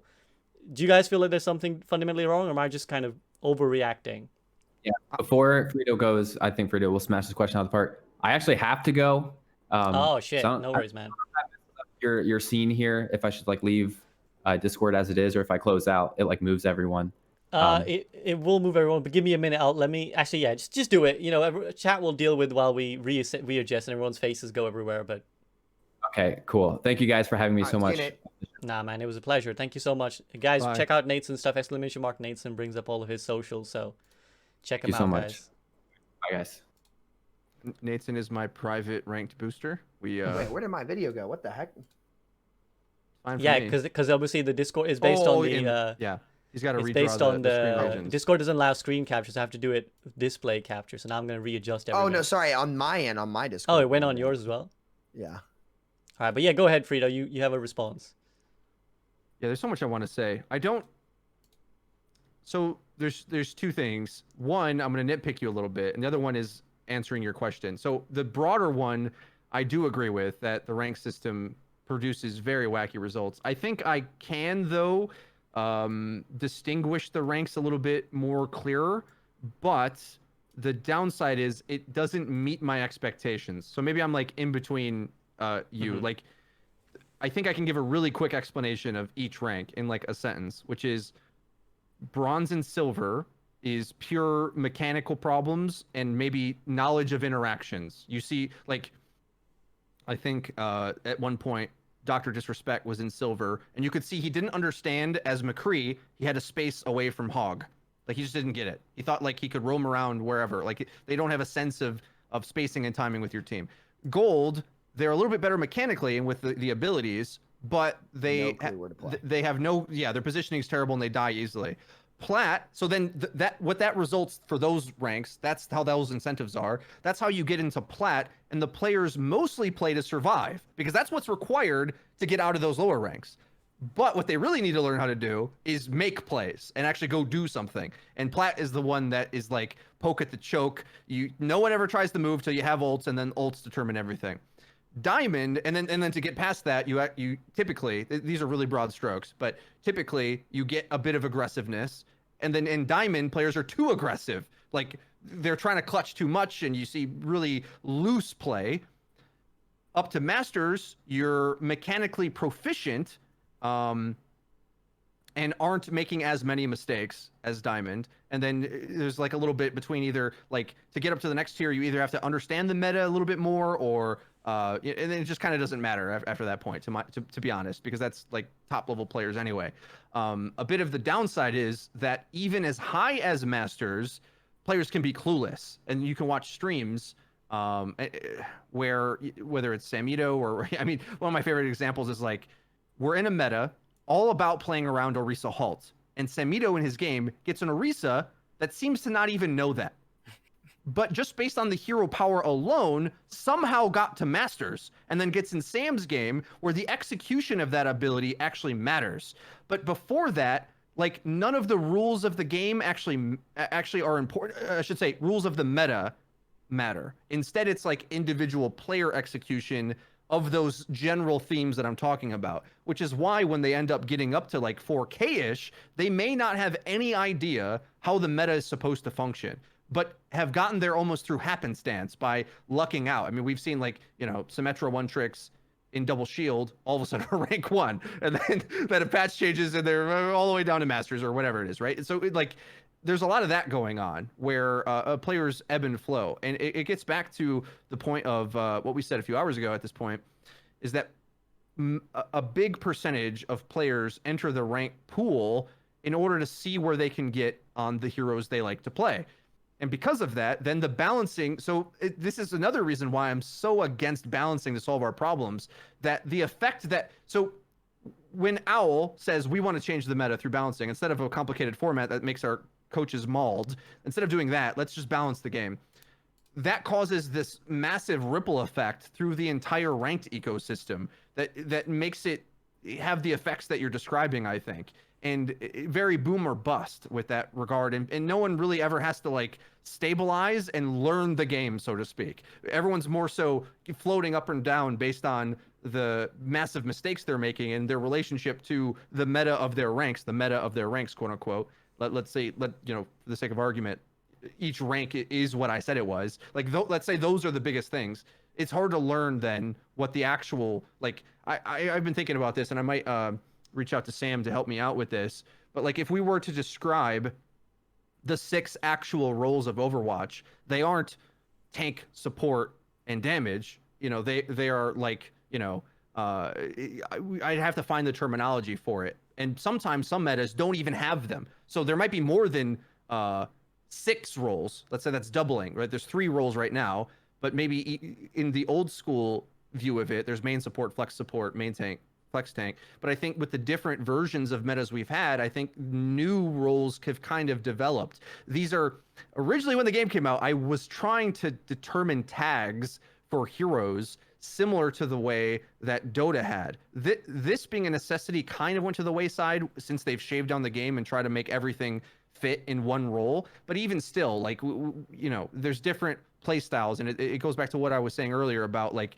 are you the hero that should be getting resources, or are you off angling or protecting the flank or whatever? Like we would have to come up with complicated terms for that. Like that's the actual game, but no one plays it. So that's how you get right, like 99% of the player base being clueless. And I think if part of the problem to me, and it's always been that because there's no incentive to play in a team, you never really have to learn your obligation to your teammates. Whereas whenever SVB has done like, you know, golds in a team, the gameplay is bad, but it's attempting a goal, right? They are actively trying to figure out how do we path on Hanamura in order to gain this ground as a team. Whereas gold in Hanamura and solo queue, it's like, you know, it's I don't even have an analogy that's strong enough to word what that looks like.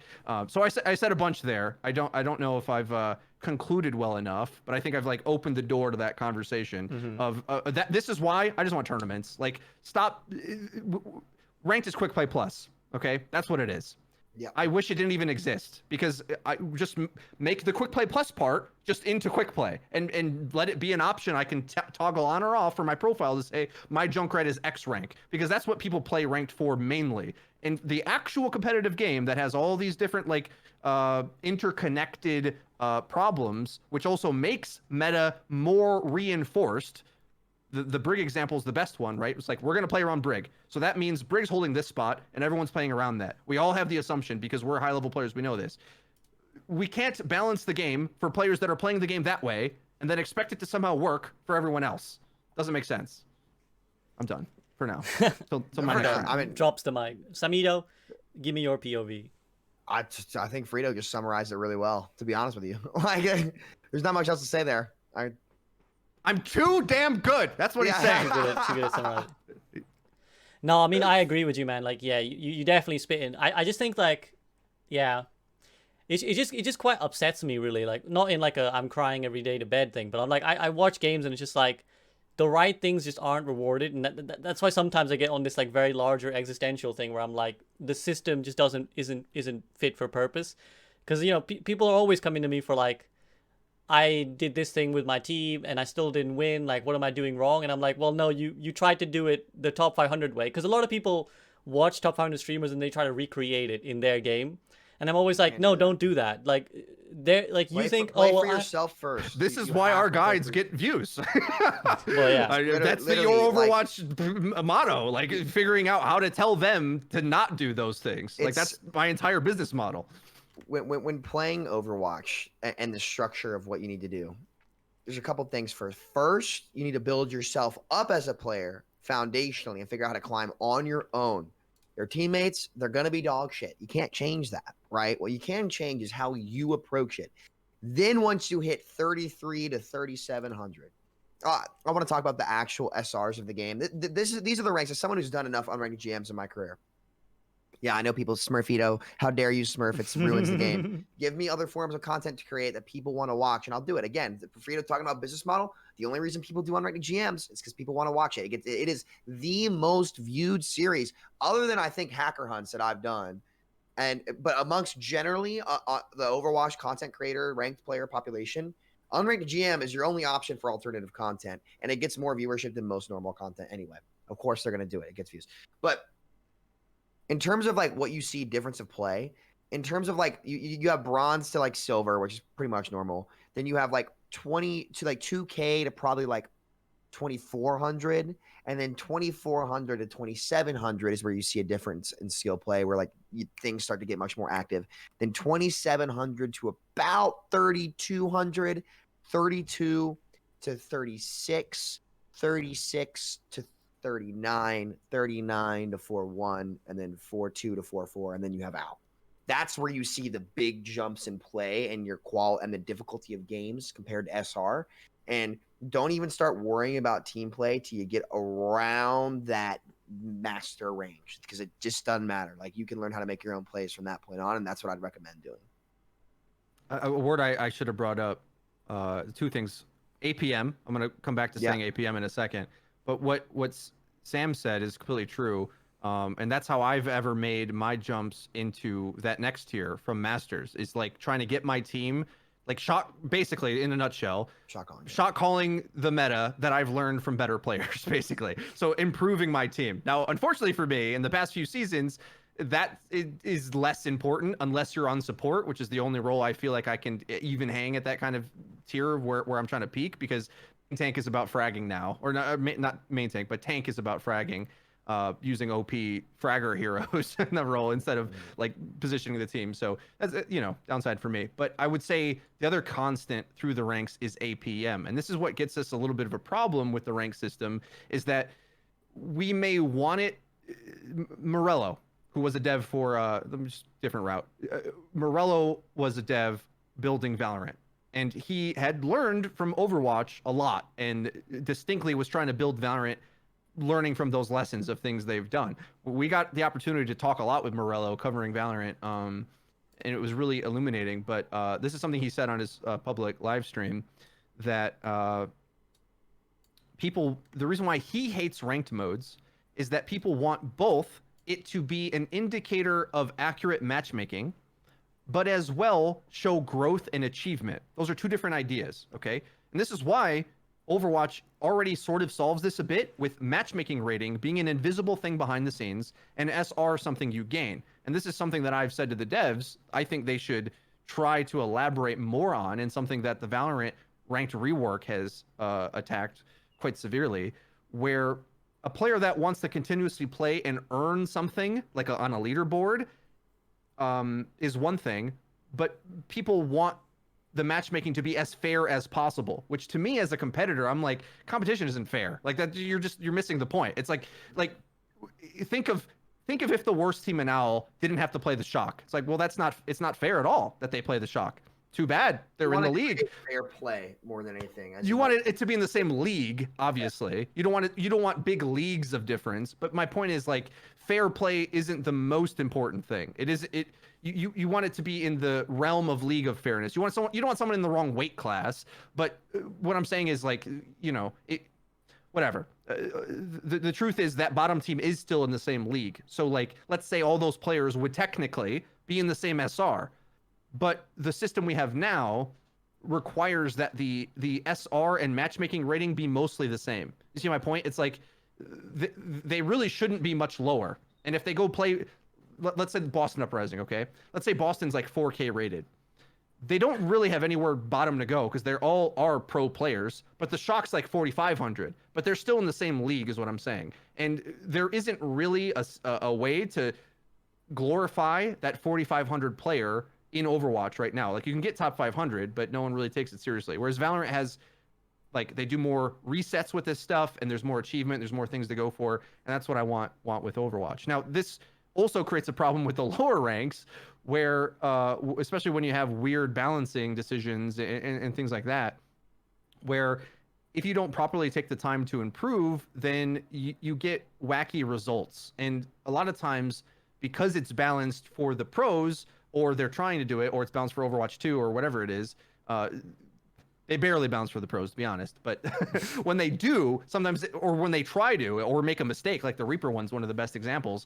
Like, imagine the difference that it's made if they buff Reaper for goats, but no one plays goats in the 99%. Or if they buff Genji all of a sudden, when he's been bad forever, and they overbuff him. Like, those are two little anomalies. Like, I feel those balance decisions carry too much weight in where someone ranks in the 99%. Like, they just go up or down, up or down. It's like, oh, Reaper's OP, I gained 1,000. Genji gets OP for a week, I gain all this. Oh, and now he's bad again, I'm losing. Like, that's why when you go into ranked, you're like, how is this person here? Why am I at this rank? Why are they doing this? Why do they think this? Why don't they have any base understanding of the actual competitive core of the game of we work together and my job is to do X, Y, and Z? Why do they seemingly know none of that? Well, I feel like it's because most of the game is just, quick play plus is the best way to say it. It's just quick play plus. That's it.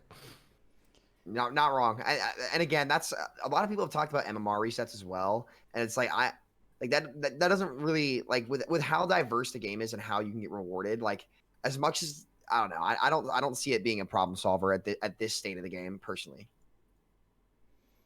Well, what do you see as the solution potentially, if there is, or maybe you think there doesn't need to be one? I don't really think there needs to be one right now. Like, as long as comp is the way it is, like, again, like, there's only so much that can happen at this point. So I think we just kind of accept it for what it is and try to roll with the punches until, Overwatch 2, where we might see some changes to it. But again, it's like competitive integrity and fair play. That's the best thing that we can do. I've already ranted about that for like a while, so I'm not going to open that can of worms again. But I'm sure you guys get where I'm coming from on that. I just remember I didn't finish my APM point. Oh yeah. You can keep going. I can. No, that's all I had to say. Finish it off at the end there.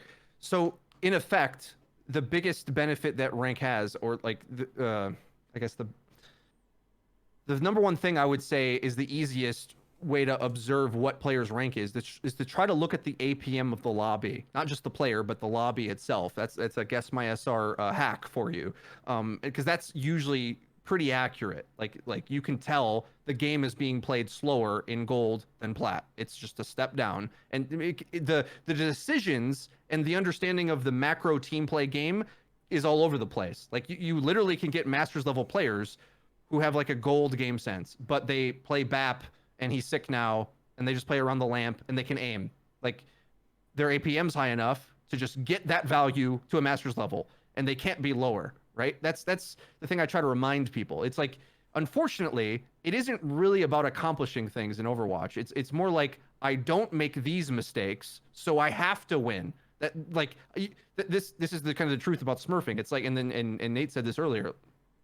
If you have the APM of a player 2 ranks ahead, you are going to just run circles around people, which does make smurfing kind of a problem, right? Because the rank system is very good at distinguishing that APM. But on the other hand, gold players that want to gain that team experience eventually, or aspire to, have no outlet ever to do it unless they're in SVB's custom games. This is why I want a clash type system in Overwatch, because there's some reality that, like, and this is something I face with. It's like, why do I have to train at this game to try to be a pro just to get a higher rank? Like, I've already been there, so I have to play like a pro just to maintain that. It doesn't fit my goals, and most people don't. And I know the devs know this, which is why they don't really engineer it for that. But I, at the same time, I want to have a competitive team play. I want to play mini owl, like I do. I want to play like the team play aspirations of the game. Now, it seems like Blizzard have gone the other way and said, we're going to make it solo queue friendly instead of that. But I still, in my heart, like, I just want to experience that with my friends, right? Like, I'm not aspiring to be a pro. Yeah, I agree. And a gold wants to do the same thing, and they may have limitations. Like if you're 50 years old, it's going to be tough to get above plat. Like, it's just tough. But maybe with your friends, you can have some fun with the clash system and still gain that experience. That's what I want, at least. And you can get a piece of that. That's my dream for Overwatch, I guess, is them adding that. BAME 1 to GM. What? Yeah, BAME 1 to GM is Samito's. Yeah, the content creator BAME 1. Oh, okay. The best ball player to ever be born. Oh, yeah. Okay, I forgot for a sec. How dare you? The man. Yeah, he's awesome. Yeah, no, shout out to BAME, man. He's regularly on the stream and regularly part of the community, so shout out to BAME. Yeah, I'm just trying to think, is there anything you guys think we haven't touched on in this sort of whole BlizzCon sphere, or any points that you maybe half made that you want to finish? Because I've kind of like, I think I've taken up a lot of you guys' time. I know, like, we start chatting and we just go because, we're passionate about Overwatch and we like chatting, but I'm also conscious, we're taking a lot of you guys' time. So yeah, nothing I'm running else. out of gas. Personally, I have spoke too much, as I always do in these I'm shows. out of gas. So I'm gonna get some food. I think we nailed it, though. Honestly, I think we covered a lot. Too. I think so too. I mean, we covered like 2 hours based on like 5 minutes of Overwatch 2 PvP content, right? That we got. So based off the source material, we made it happen. There we go. Exactly. I think the theme of this episode is like adjust our expectations accordingly. That's where we're at, and like, it's sad that Overwatch won't reach the competitive heights we think it can, but we more or less have to just learn how to get the fun out of it that we want, right? Like, that's what I've been trying to tell everybody for over a year now when I've been on the quick play train. Quick play gang. like you should play ranked with a very distinct goal in mind, which is to BS Not the SR. meta. do not worry about SR. It's just Or gonna you be- do that is the other option. But I think you just have to realize that ridiculous meta stuff is going to rule the game in ranked always. It's just always going to be the case. Agreed. I guess we'll see. You know, we're kind of feeding off scraps right now. Even everything that mentions was speculation. You know, was like stuff they said very clearly. We might go back on this, so we'll have to wait and see. But I think we did a good job of breaking down whatever little piecemeals we had, guys. So thank you very much. I appreciate your time as always. I look forward to chatting with you guys again about various stuff. I'm looking forward to that DM from Samito to explain the juice. And, and as always, you know, these guys' socials in here. I'm sure you know these guys already, but their socials are in Twitch if you ! Before their name, and if you're watching this on YouTube later, it's going to be in the description. So thank you very much, guys. I appreciate your time. I think I'm going to go raid. Let's go raid Boger, because he was chiming in chat earlier, and you know, Freedo and I already are big fans of his Winston play in particular. But so Boger everybody could have deserves to see done it. this entire podcast on his own.